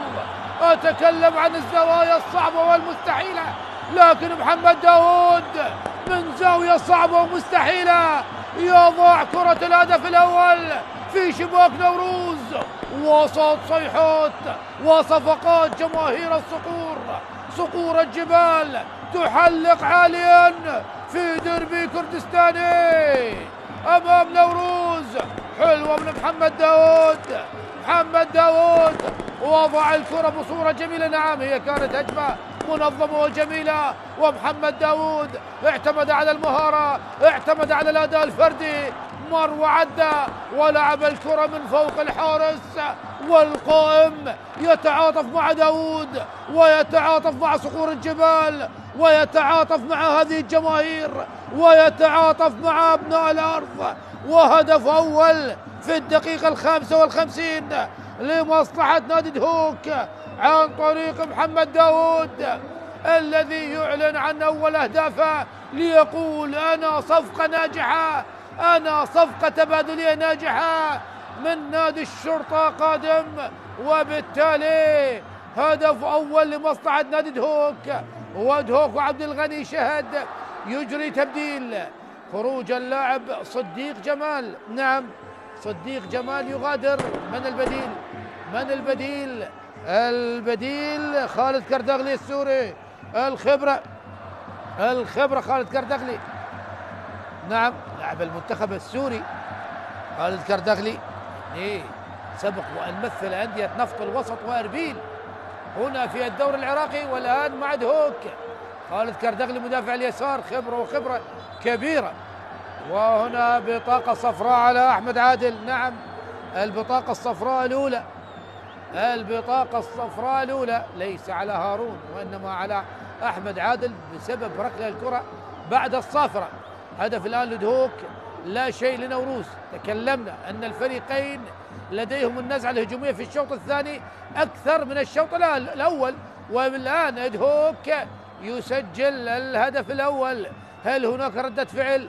هل هناك عودة لنوروز؟ دائما مباريات نوروز ودهوك مليئة بالأهداف مثيرة دائما وفيها أهداف. نعم، لا وجود لمباراة انتهت سلبية ولا مباراة انتهت بالتعادل السلبي. هل هناك هدف ثاني؟ هل هناك هدف ثاني؟ لكن قطعت هذه المرة علي صالح متفطن وقطع الكرة. خالد كردغلي أبعد الكرة لرمية جانبية، وصراع ما بينه وبين أحمد إسياه الذي يلعب الرمية الجانبية على حسين محمد دلاور. ضغط عالي من لاعبين نادي دهوك، دفاع متقدم بحثا عن قطع الكرة. نعم، قطع الكرة، وصلت لهارون أحمد، تمرير لمحمد داوود يلعبها إلى خالد كردغلي البديل، يلعب الكرة العالية وراسية علي صالح. ابعاد الكرة من علي صالح مجدد لدهوك، ويتحصل على خطأ لمصلحة نادي دهوك قريب جدا من منطقة الجزاء. نعم، وبطاقة صفراء على علي صالح. نعم، بطاقة صفراء. بدأت البطاقات الصفراء تظهر هنا وهناك. قبل قليل شاهدناها على أحمد عادل، والآن على علي صالح. محمد صلاح يستخدم البطاقة الصفراء في هذا الشوط. نعم، شاهد دخول كان من علي صالح من الخلف. نعم، من الخلف أيضا بطاقة صفراء مستحقة يا علي يا صالح. وبالتالي الآن ركلة ثابتة. المباراة الأكثر التي شهدت تسجيل الأهداف هي مباراة الموسم الماضي 4-1 لنوروز هنا في هذا الملعب. سجل هدف نادي دهوك حسن عماد المتواجد في دكة البدلاء، بينما أهداف نوروز أسرستم، بانم، مروان حسين وعلاء الدريدي. يترقب رضا عبد العزيز، ونسمع الجماهير دهوك على طريقة التشجيع الأيسلندي. نعم، هذه الجماهير أيسلندا التي شجعت منتخبها في يورو 2016.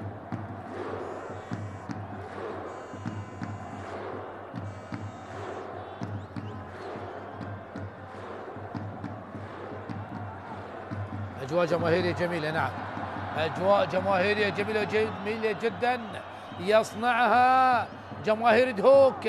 60 دقيقة، ساعة من اللعب مرت أحبتي مشاهدي قنوات شبكة الإعلام العراقي، ودهوك يتقدم على نوروز بهدف محمد داوود بطريقة جميلة جدا. من سوف يصوب؟ كريم درويش أم محمد داوود؟ من على التصويب؟ جدار بشري من 5 لاعبين، وكرة قريبة من منطقة الجزاء. محمد داوود كأنه صقر ينظر إلى فريسته، كأنه نسر ينظر إلى الهدف، يريد أن يزور الشباك مرة أخرى عن طريق كرة ثابتة. هناك تبديل يا سيد الحكم يشير إلى أن هناك تبديل. نعم، تبديل لنادي نوروز. من اللاعب البديل؟ نعم، نادي نوروز. وتبديل الآن دخول اللاعب مصطفى راضي. نعم، مصطفى راضي يدخل الآن مصطفى راضي. خطأ الآن لمصلحة نادي دهوك. من على التصويب؟ محمد داوود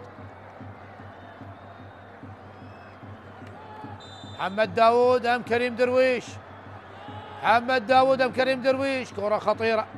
كرة خطيرة تقريبا تبع 20 ياردة.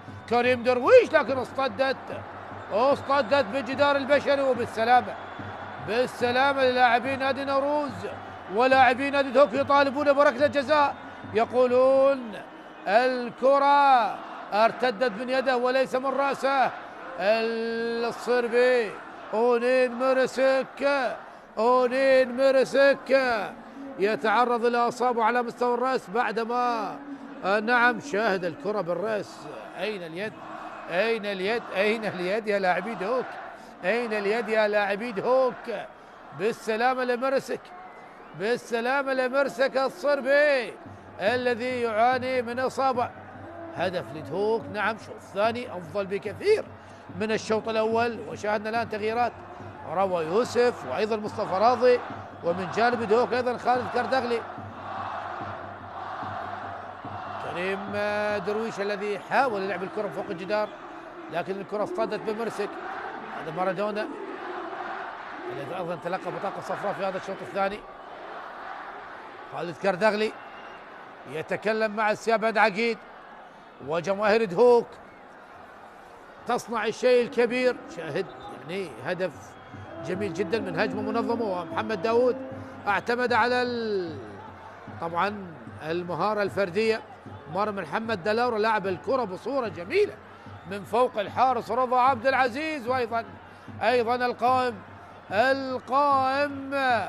القائم ساعد الكرة بالدخول الى المرمى. هدف جميل لمحمد داود. يا الله يا الله، هدف الجولة لغاية الآن عن طريق محمد داود الذي يطالب من الجماهير المؤازرة.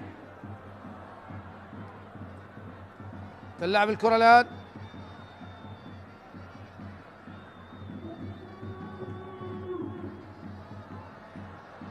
قطعة الآن محمد دلاور، تمريرة أمامية وصلت الآن إلى مارادونا انطلق، لكن خادم رسول مصطفى راضي يحاول، لكن قوة كبيرة من السنغالي. نعم، قوة كبيرة من السنغالي.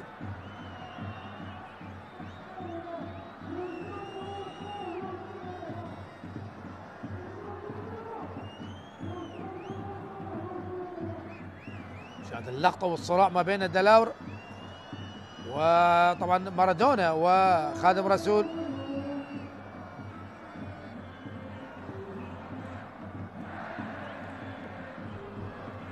صراع بدني قوي ما بين السنغالي والبرازيلي، وولي كريم الآن متأخر بالنتيجة.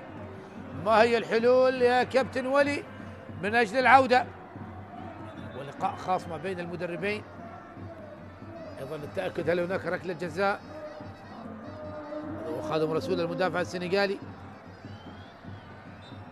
سبق وأن لعب مع نادي جامعة تكساس هناك في أمريكا، والصربي مرسك. لا وجود ركلة جزاء، ونستأنف اللقاء مجددا. 65 دقيقة مرت أحبتي مشاهدي قنوات شبكة الإعلام العراقي، والتقدم لنادي دهوك بهدف محمد داود. هنا التمريرة كلاوديو، كرة الخطيرة، وهنا المحاولة لكن قصيرة جدا، وهناك تسلل طبعا، والحكم يعطي مبدأ الفائدة والادفانتج. مجددا عادت لمصلحة نادي دهوك إلى خادم رسول مصطفى راضي الذي دخل نعم بديلا لبول كومولافي. يحاول الآن، هناك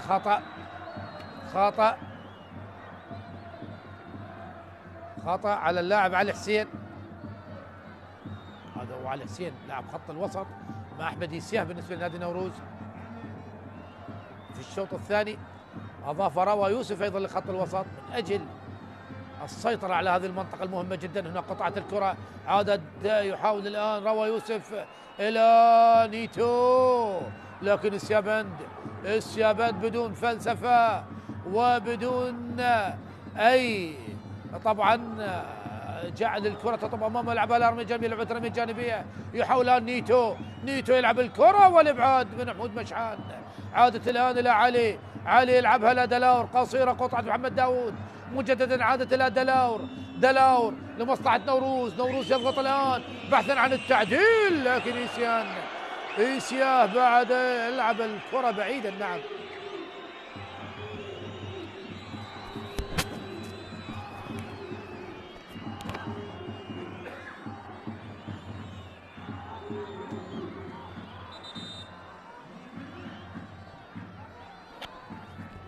شاهد هذه اللقطة التي حدثت ما بين مارادونا وخادم رسول السنغالي. شاهد اللقطة، نعم كان هناك صراع كبير ما بين الاثنين. الحكم يعيد اللقطة لأكثر من مرة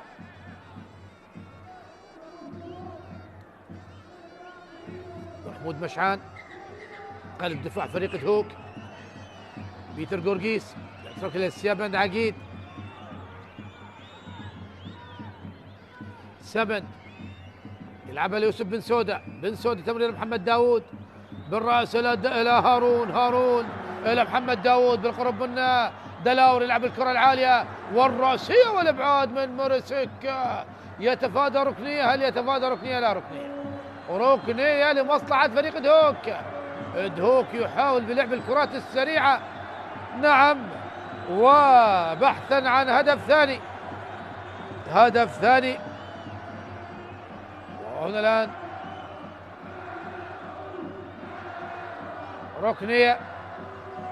ركنية بيتر جورجيس على لعب الركنية. المتخصص بالكرات الثابتة يلعبها عالية على القائم الثاني. وسيابند عقيد يتكلم مع محمود مشعان في اللقطة الماضية. شاهد ركنية خطيرة. نعم، دهوك معروفين بالكرات الثابتة. رأسية ما بين السيابند عقيد ومحمود مشعان. نعم، السيابند عقيد هو من لمس الكرة وإلى الخارج. ركلة مرمى الآن لمصلحة نادي نوروز في اللعب الكرة العالية من رضا عبد العزيز. خادم رسول يحاول عادة الكرة لمصلحة إيسيا. أحمد إيسيا يغير اللعب لكن برأس من؟ بالسلامة لاعب نادي دهوك. هل بلع اللسان؟ يا رباه، أسأل الله أن لا يكون هناك بلع لسان بهذه اللقطة.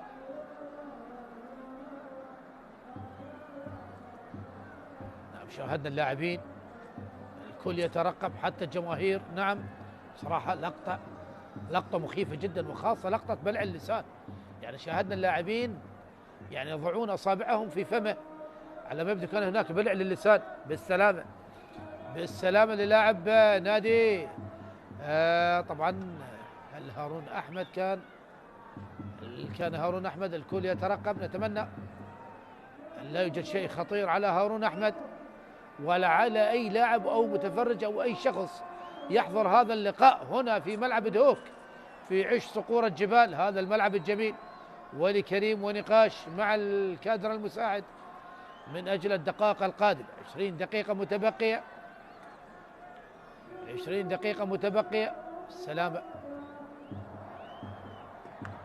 بالسلامة ما زال يتلقى الإسعافات الأولية. صغار، شباب، كبار، نعم، رجال، نساء، الكل حاضر هنا في ملعب دهوك كأنهم قادمين لمشاهدة حفلة أو مسرحية. نعم، يعتبرون نادي دهوك رمز من رموز هذه المدينة الجميلة، وبالتالي الجماهير دائما ما تشاهد. نعم، نشاهد مختلف الأعمار متواجدة وأيضا من الجنسين هنا في هذا الملعب في عش الصقور، صقور الجبال التي شاهدناه في الموسم الماضي تألق كبير وكبير جدا، وحققت يعني بطولة دوري أبطال الخليج في إنجاز تاريخي لكرة القدم العراقية، وأيضا بطولة كأس العراق. وبالتالي هذه الجماهير لديها الثقة الكبيرة في فريقها من أجل العودة إلى المنافسة. بصراحة ملاعب كردستان ملاعب جميلة جدا، والجماهير دائما ما تحضر وتشجع وتؤازر، سواء كانت الأجواء حارة، الأجواء باردة. يعني نعم، هناك أجواء باردة في شمالنا الحبيب، لكن الجماهير تحضر. بالسلامة لهارون أحمد الذي ما زال يتلقى الإسعافات الأولية على ما يبدو كان هناك نعم حالة بلع اللسان. واضح تماما الأجواء الباردة على الجماهير الموجودة هناك في ملعب دهوك في هذه المدينة الجميلة. بالسلامة لهارون الكاد يستطيع السير. نعم، وأيضا هناك طبعا نزيف من الألف. هنا الإعادة. نعم، شاهد كيف اصطدمت الكرة برأسه وكيف اصطدم رأسه بالأرض. نعم، شاهد يعني رأسه تعرض إلى صدمتين في آن واحد. نعم الكرة من أحمد إيسيا ومن ثم أيضا اصطدام الرأس بالأرض، ونتمنى السلامة لهارون أحمد. الآن كنوش منتظر محمد كنوش يدخل الآن بديلا لمن؟ بديلا لهارون أحمد. منتظر محمد كنوش يدخل الآن بديلا لهارون أحمد. نعم صعب جدا أن يكمل هذا اللقاء بعد الإصابة القوية. هارون أحمد لاعب مهم جدا، نعم رمانة الميزان في خط الوسط بالنسبة لنادي دهوك، وشاهدناه عندما غاب في بداية هذا الموسم. فريق دهوك يعني تعرض إلى 4 خسارات، نعم أول 4 جولات 4 خسارات كانت لنادي دهوك، وبعدها فريق دهوك دخل أجواء المنافسة وبدأ يحقق النتائج الجيدة. نعم وهو أيضا في المباريات الثلاثة الأخيرة لم يحقق أي انتصار، تعادلين وخسارة، بينما في ملعبه لم يحقق الانتصار منذ الجولة 13 عندما فاز على طبعا نادي ديالى بهدف مقابل لا شيء. منتظر محمد كنوش وأولى اللمسات، يحاول الآن يوسف بن سودة، قطعت الكرة عادت لحسن عاشور. حسن عاشور يلعب الكرة الأمامية رأسية من السيابند إلى منتظر. خادم رسول يحاول فريق دهوك. المباراة توقفت، نعم توقفت ما يقارب 4 دقائق بعد علاج هارون أحمد الذي ترك أرضية الملعب بسبب الإصابة. رأسية من مرسك، عادت مجددا إلى حسن عاشور. حسن عاشور تمريرة أمامية رأسية لبعاد من حمود مشعان. أحمد إلى منتظر يلعب لحمود مشعان. حمود تغيير اللعب هناك في جهة اليسار إلى خالد كردغلي يضغط عليه مصطفى راضي الذي كان في الموسم الماضي مع نادي كربلاء، اللاعب الأشول القصير. تلعب الكرة الأمامية من علي ياسين، هنا راسية من مرسك لكن أقرب لها السيابن. بيتر إلى أحمد، بيتر مجددا، يحاول نادي دهوك الاحتفاظ والحفاظ على الكرة ولا رمية جانبية. شاهد يجهز تبديلين ولي كريم. علي حسين إلى أحمد إيسيا إلى روى يوسف إلى إيسيا. الكرة قطعت لكن مرسك أقرب. ابعاد الكرة راسية من حمود مشعان، وصلت لعاشور لإيسيا من جديد. روى يوسف، تمريرة لمصلحة مرسك لكن أقرب لكرداغلي. قطعت الكرة عادت لمصلحة نادي دهوك. علي ياسين. ربع ساعة أخيرة أحبة المشاهدين، ودهوك يتقدم على نادي نوروز بهدف مقابل لا شيء. تمريرة طويلة أقرب للحارس رضا الذي يلعبها سريعا، وصلت لعاشور.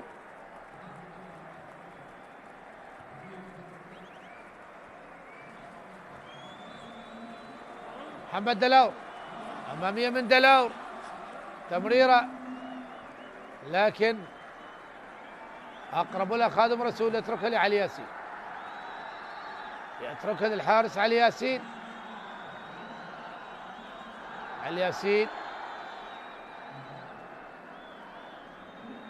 يضغط عليه مصطفى راضي. علي يلعب الكرة الطويلة، مرسك تترك لحسن عاشور. حسن عاشور يتقدم للأمام. حسن عاشور تمريرة أمامية إلى نيتو، لكن هناك خطأ وهذا لأوليفيرا. نعم أوليفيرا، وهناك تبديل لنوروز. علي خليل ومروان حسين يدخل مهاجمان من البدلاء. شاهد خطأ هنا على حمود مشعان لمصلحة كلاوديو أوليفيرا. شاهد مروان حسين وعلي خليل على الخط بانتظار الدخول. تبديلين دفعة واحدة لولي كريم. محمد دلاو، خروج كلاوديو أوليفيرا ودخول مروان حسين، وأيضا خروج علي حسين ودخول علي خليل في اللعب. الكرة العالية من دلار وخروج لعلي ياسين، والكرة لاحق بالكرة قبل أن تخرج إلى ركنية. كاد علي ياسين أن يتسبب بهدف لو كان هناك لاعب من لاعبي نادي نوروز بالقريب من الكرة ومتابع للكرة، لكن من حسن حظه لا وجود لاي لاعب من لاعبي نادي نوروز. عادة نادي دهوك الآن تبديلين لفريق نوروز، علي خليل ومروان حسين، تبديلات هجومية. رأسية من دلاور رضا عبد العزيز، نعم أخرج لاعب خط وسط وأدخل لاعب مهاجم يلعب ولي كريم الكل بالكل في الدقائق الأخيرة.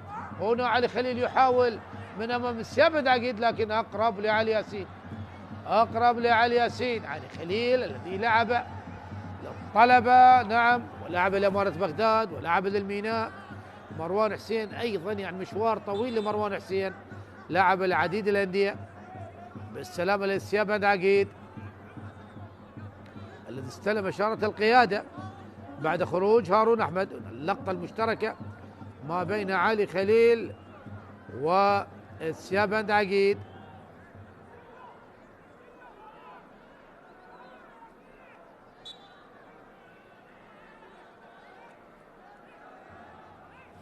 هذه اللقطة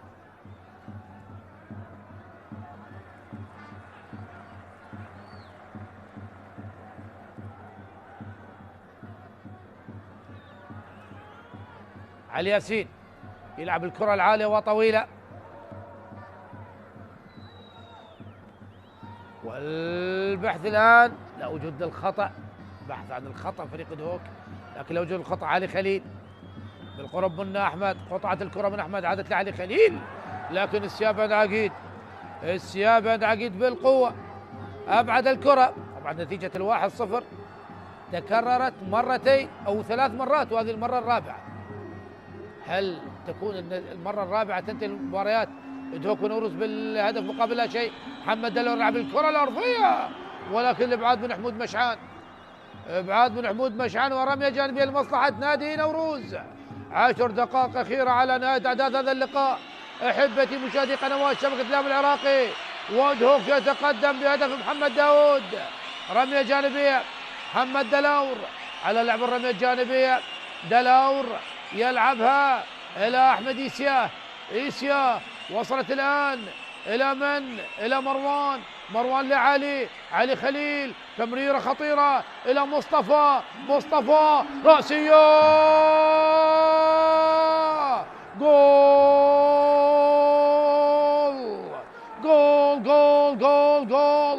نيتو هو الهداف، هو متصدر هدافي نادي نوروز البرازيلي خوسيه فيتور نيتو يسجل هدف التعادل في الدقيقة 81.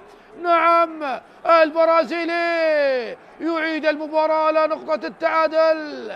نعم، فيتور نيتو الذي شاهد الكرة الجميلة من مصطفى راضي الذي وضعها بالقلم والمسطرة على رأس نيتو، ونيتو يضعها في شباك دهوك، في شباك صقور الجبال. صعبة كانت على علي ياسين، ونيتو يعادل النتيجة لنوروز. نوروز يعود بالنتيجة وكرة التعادل من رأسية جميلة من خوسيه فيتور نيتو البرازيلي الذي يعدل الآن. نعم، يعدل وعلى طريقة راقصي السامبا البرازيليين، يرقص قرب علم الزاوية. نعم، أكيد يفرح بهذا الهدف، وهدف التعادل في الدقيقة 81. ماذا هناك يا سيد الحكم؟ هل هناك تسلل أم ماذا؟ الهدف شرعي 100%، والتعادل الآن لنوروز هدف مقابل هدف. مثل ما ذكرت الفريقان يسجلان في الشوط الثاني طبعا، وخاصة نادي نوروز الفترة الأكثر تسجيلا للأهداف هي من الدقيقة 75 للدقيقة 90، حيث سجلوا 5 أهداف ومع هذا الهدف يكون الهدف السادس في هذه الفترة. أتكلم عن إحصائيات لا أكثر، ممكن تصيب وممكن تخيب، وبالتالي نوروز يسجل في الفترة المفضلة له بالتسجيل عن طريق خوسيه فيتور نيتو، وهو هدفه الخامس بعدما سجل في مرمى ديالا وهدفين في مرمى الموصل وهدف في مرمى القوة الجوية. والآن يزور شباك دهوك. هل هناك هدف ثاني قاتل لنوروز أم لدهوك؟ لنشاهد. هنا نيتو، تمرير لمروان حسين، صعب على مروان، صعب على مروان. مروان خطورته داخل منطقة الجزاء. نعم، خطورة مروان حسين داخل منطقة الجزاء، وبالتالي هكذا كرات يعني لا يستطيع مروان حسين أن يفعل بها الشيء الكبير أو الشيء الخطير. أحمد تمريرة وصلت إلى يوسف، كريم درويش إلى يوسف، قطعت من مرسك، وصلت إلى كنوش لأحمد عادل. هنا التمريرة الأمامية من أحمد لكن أقرب لرضا عبد العزيز. الواضح على الصورة لا رضا حافظ على نظافة الشباكة ولا علي ياسين في هذا اللقاء. يبقى رضا فقط 2 كلين شيت من مجموع 9 مباريات، بينما علي ياسين 10 كلين شيت من مجموع 19 مباراة. سيابد عقيد وابعاد الكرة إلى رمية جانبية.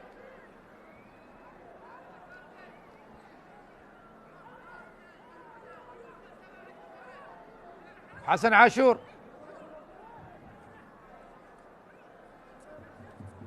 تلعب الكرة من مروان، لكن خادم رسول قطع الكرة، وصلت إلى روا، 1-2 وروا يبحث عن تصويب، روا يسدد لكن بعيدة إلى الخارج،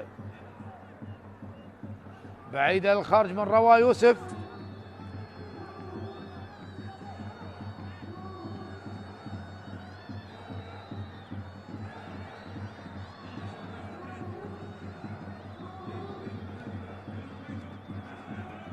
تلعب الكرة الأمامية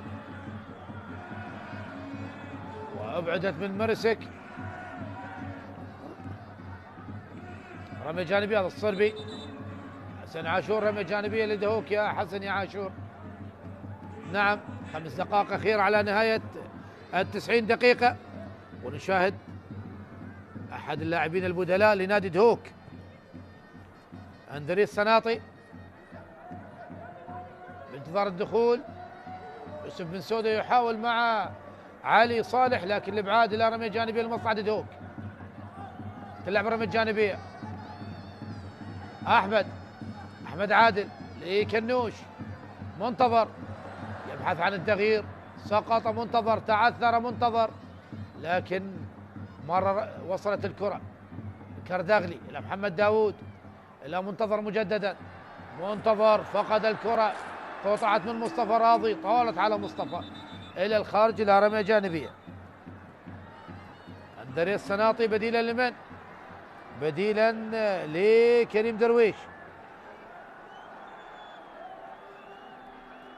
اندريس سناطي القادم من نادي سيريوس السويسري، وايضا مثل نادي الميناء في الموسم الماضي. هذا هو كريم درويش اللبناني الالماني، يمتلك جنسيتين الألمانية واللبنانية. نيتو صاحب هدف التعادل، روى يوسف، تمريرة أمامية لكن أقرب للحارس علي ياسين. يعني الهدف في هكذا وقت في هكذا ظروف صعب جدا تعويضه. حمود مشعان، هل يكون التعادل الأول في لقاءات الفريقين؟ 7 لقاءات سابقة لم نشاهد أي تعادل، هل يكون التعادل الأول؟ بيتر جورجيس بيتر جورجيس اللي يصوب، تصويبه من بيتر لكن مرت من بيتر جورجيس صاحب التصويبات القوية ومن مسافات بعيدة إلى الخارج، ركلة مرمى. نعم، بيتر جورجيس حاول المرور، مر من روى يوسف، وجد أمامه مساحة وزاوية للتصويب وبالتالي صوب. شاهد هنا الهدف مصطفى راضي والتمريرة الجميلة، نعم من البديل مصطفى راضي، وأسس جميل من هذا اليساري. ونيتو يضعها في الشباك. رضا يلعب ركلة المرمى عالية وطويلة، رأسية من كنوش، وصلت الآن بن سودا. أحمد الأندري الصناطي فقد الكرة، عادت لحسن عاشور يحاول المرور. نيتو تمريرة باتجاه علي خليل فرق السرعة مع السيابند. الله الله الله الله، كأنك في سباق سرعة 100 متر. وفي الأخير تكلن جميل من السيابند عقيد، أبعد الكرة إلى ركنية لمصلحة نادي نوروز يبحث عن هدف ثاني، يبحث عن قلب الطاولة على نادي دهوك. هنا الآن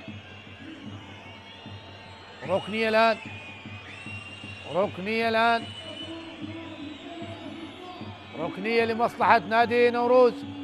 نيتو على تنفيذ الركلة الركنية، تقدم لمرسك. أيضا مروان حسين يجيد الكرة الرأسية، تلعب من نيتو داخل منطقة الجزاء، لكن مرت على مرسك إلى الخارج. ركلة مرمى. مرسك يعاني من إصابة الصربي، ولاعبي نادي نوروز يقولون هناك ركلة جزاء يا سيد الحكم، والحكم يطلب من الجميع الهدوء كون هناك فار وهناك إعادة للقطة ما بين مرسك وخادم رسول، ما بين الصربي والسنغالي. هل كان هناك ضرب من خادم رسول في هذه اللقطة؟ والاحتكاك موجود، لكن هل يرتقي للضرب؟ أكيد هكذا حالات أيضا هي تقديرية. شاهد اللقطة،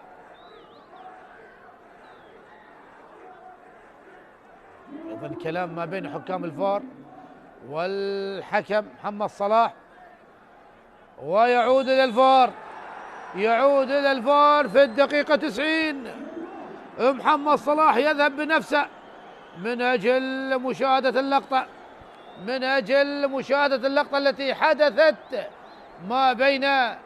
ما بين خادم رسول ومرسك.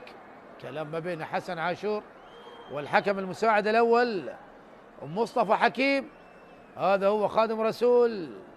هل تسببت بالمحظور؟ هل وقعت بالمحظور يا خادم يا رسول في هذه اللقطة؟ نعم، والاحتكاك موجود، لكن يبقى قرار الحكم هو الأول والأخير.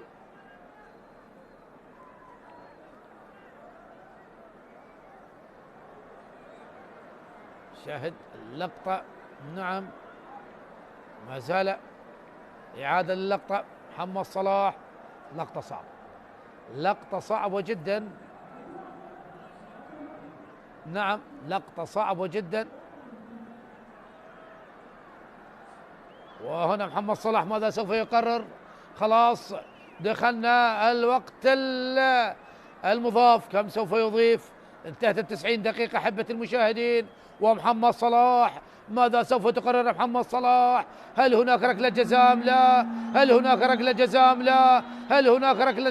أم لا؟ يأخذ وقته بالكامل، ومحمد صلاح يشير إلى نقطة الجزاء، وركلة الجزاء في وقت قاتل على خادم رسول. وقع في المحظور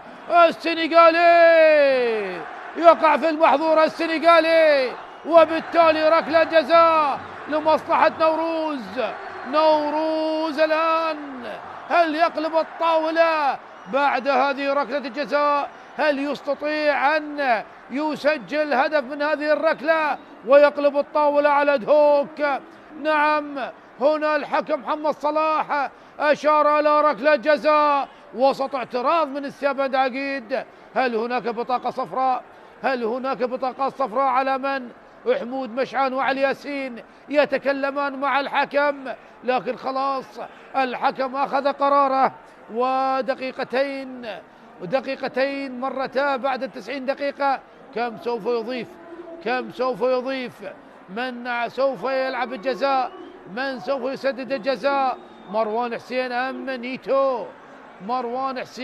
نيتو؟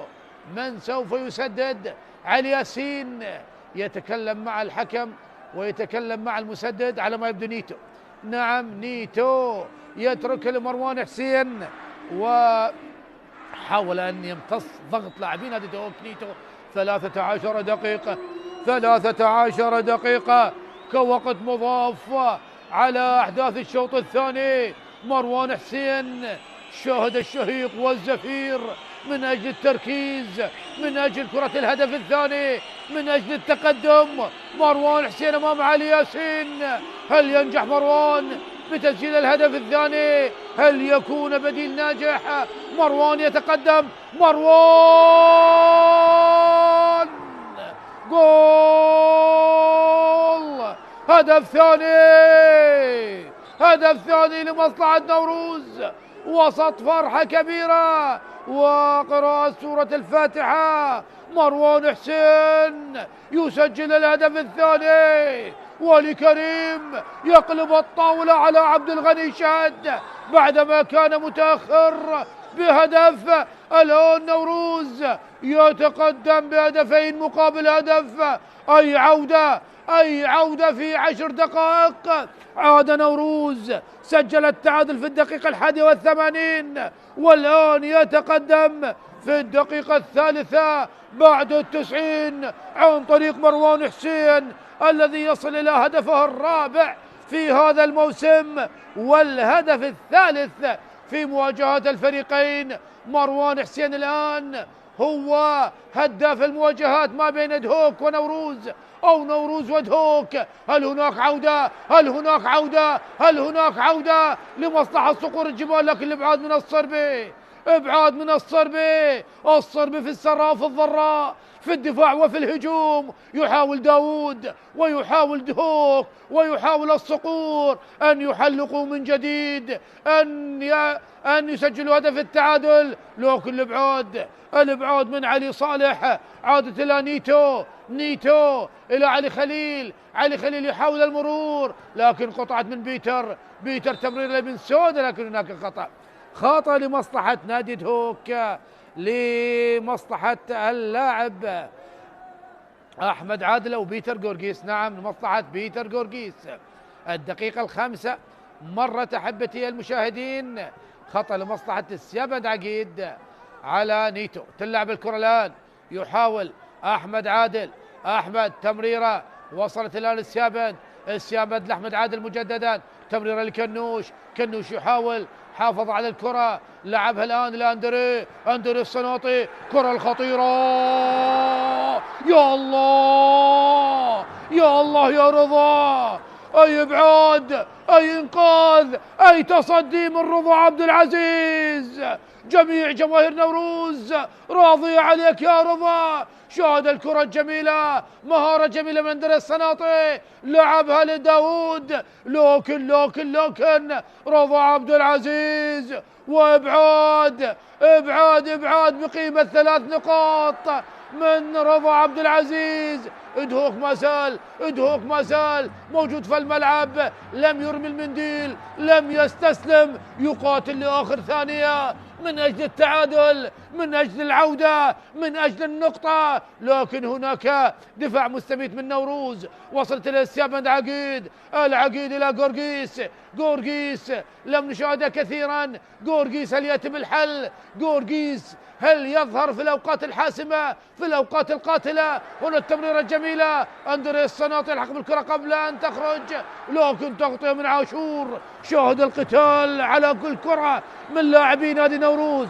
وركنية الآن، ودخلنا الدقيقة 7. هناك كانت بطاقة صفراء على حمود مشعان. ركنية الآن، تلعب الآن من بيتر جورجيس، الأندري الصناطي والإبعاد من مروان حسين، العاد بالواجبات الدفاعية. كاردغلي وصلت إلى داود لكاردغلي، الكرة العالية، لكن الصربي بقلب هذا الأسد، والإبعاد إلى الخارج إلى رمية جانبية. دهوك يضغط، يبحث عن التعديل، يبحث عن هدف، يبحث عن نقطة، والخروج بنقطة أفضل من الخروج خالد الوفاض.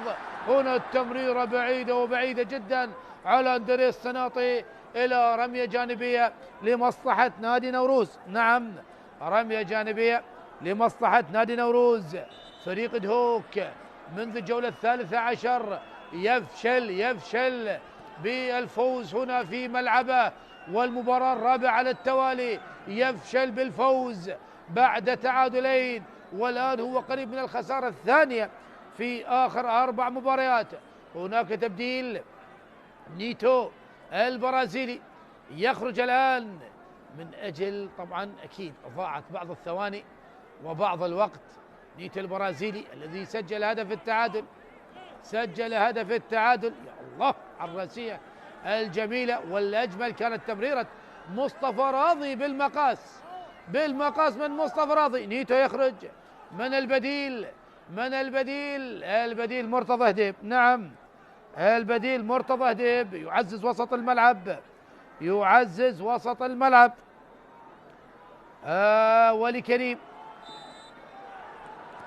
خطأ الآن لمروان حسين، قريب جدا الحكم، وبطاقة صفراء على كنوش.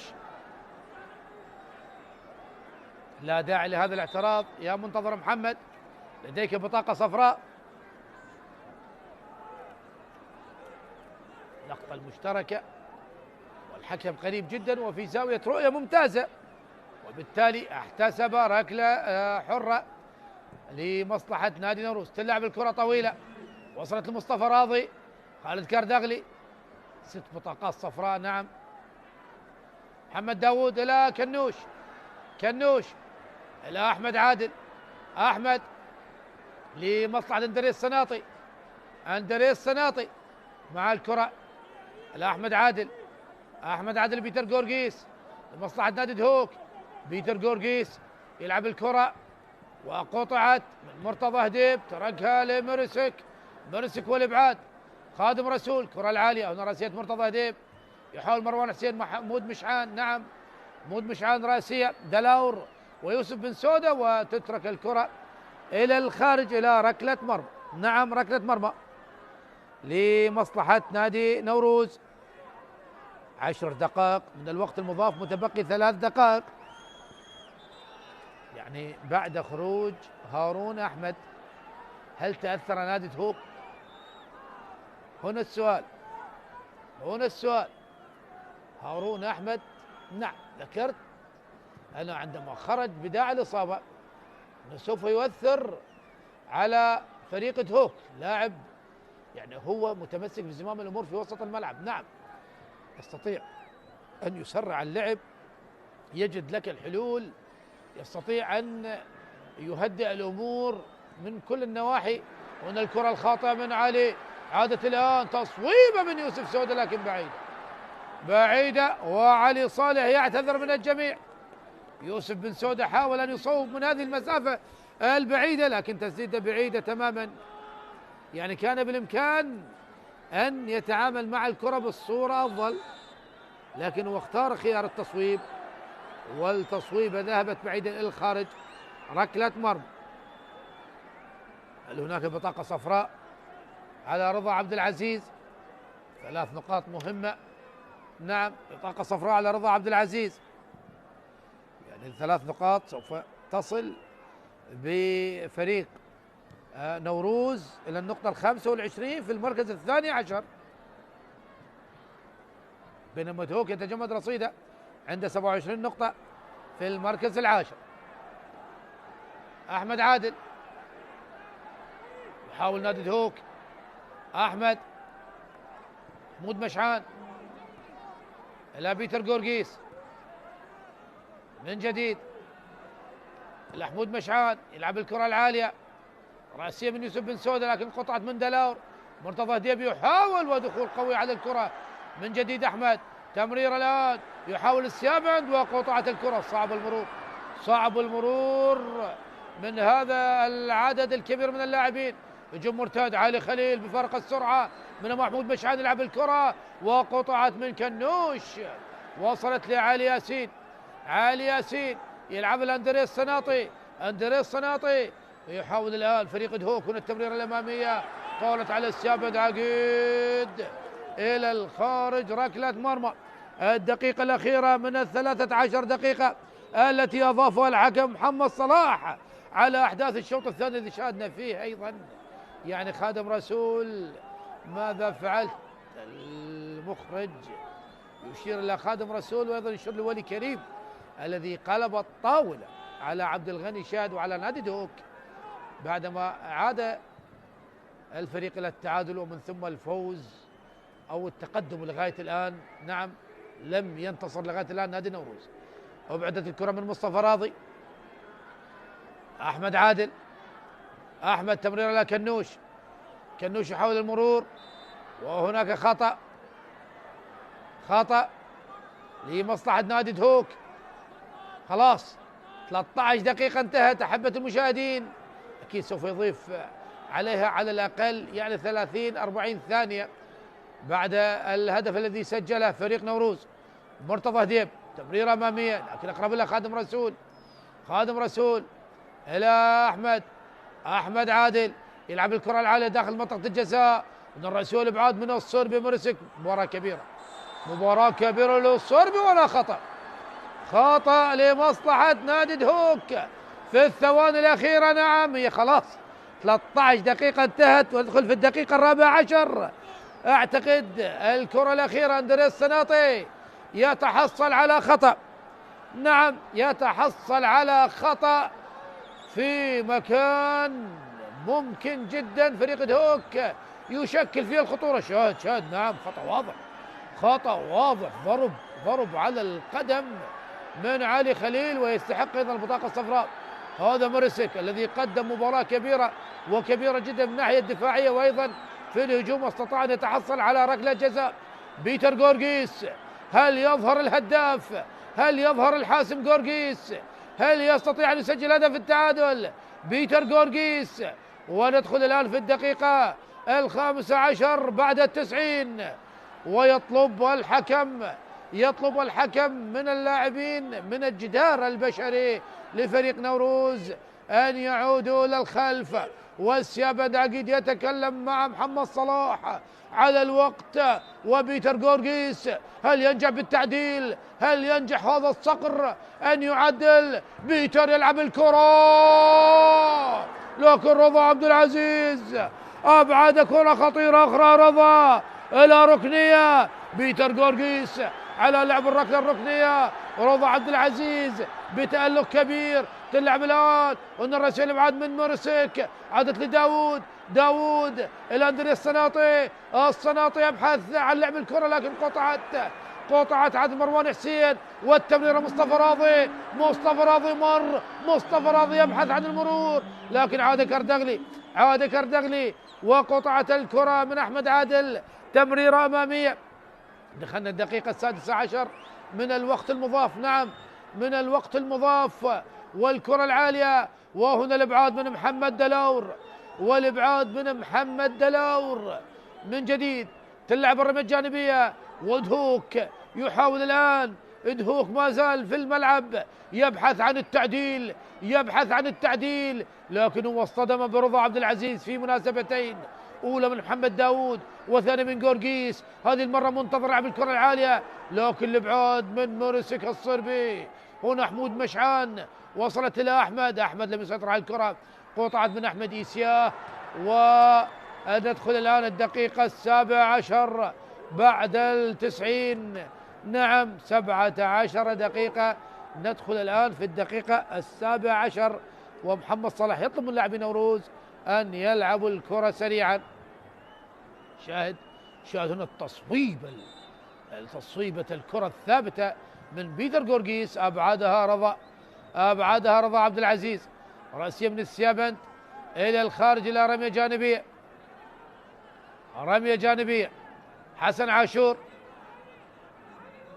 على لعب الرمية الجانبية. حسن يلعب الرمية الجانبية. سيابند عقيد لم يسيطر على الكرة، وصلت لحمود مشعان. وصلت إلى حمود مشعان لمصلحة نادي دهوك. حمود مشعان يلعب الكرة العالية الطويلة لكن مرسك موجود. شاهد الرأسية وصلت لمروان لعلي خليل لكن حمود مشعان في اللحظة المناسبة قطع الكرة. وهنا الحكم محمد صلاح يعلن عن نهاية أحداث هذا اللقاء بفوز فريق نوروز على دهوك بهدفين مقابل هدف واحد. تقدم فريق دهوك عن طريق محمد داود في الدقيقة 51، ومن ثم عدل اللاعب نيتو في الدقيقة 81، وهدف الثاني كان لنوروز في الدقيقة 2 بعد 90 عن طريق ركلة جزاء سجلها بنجاح مروان حسين ليحقق انتصار ثمين جدا هنا من ملعب دهوك، ويرفع رصيده إلى 25 نقطة، بينما تجمد رصيد دهوك إلى 27 نقطة. مبارك نوروز جمهور نوروز، هارد لك لدهوك وجماهير دهوك. وفي الختام تقبلوا تحياتهم على اللقاء علي عنب، والسلام عليكم ورحمة الله وبركاته.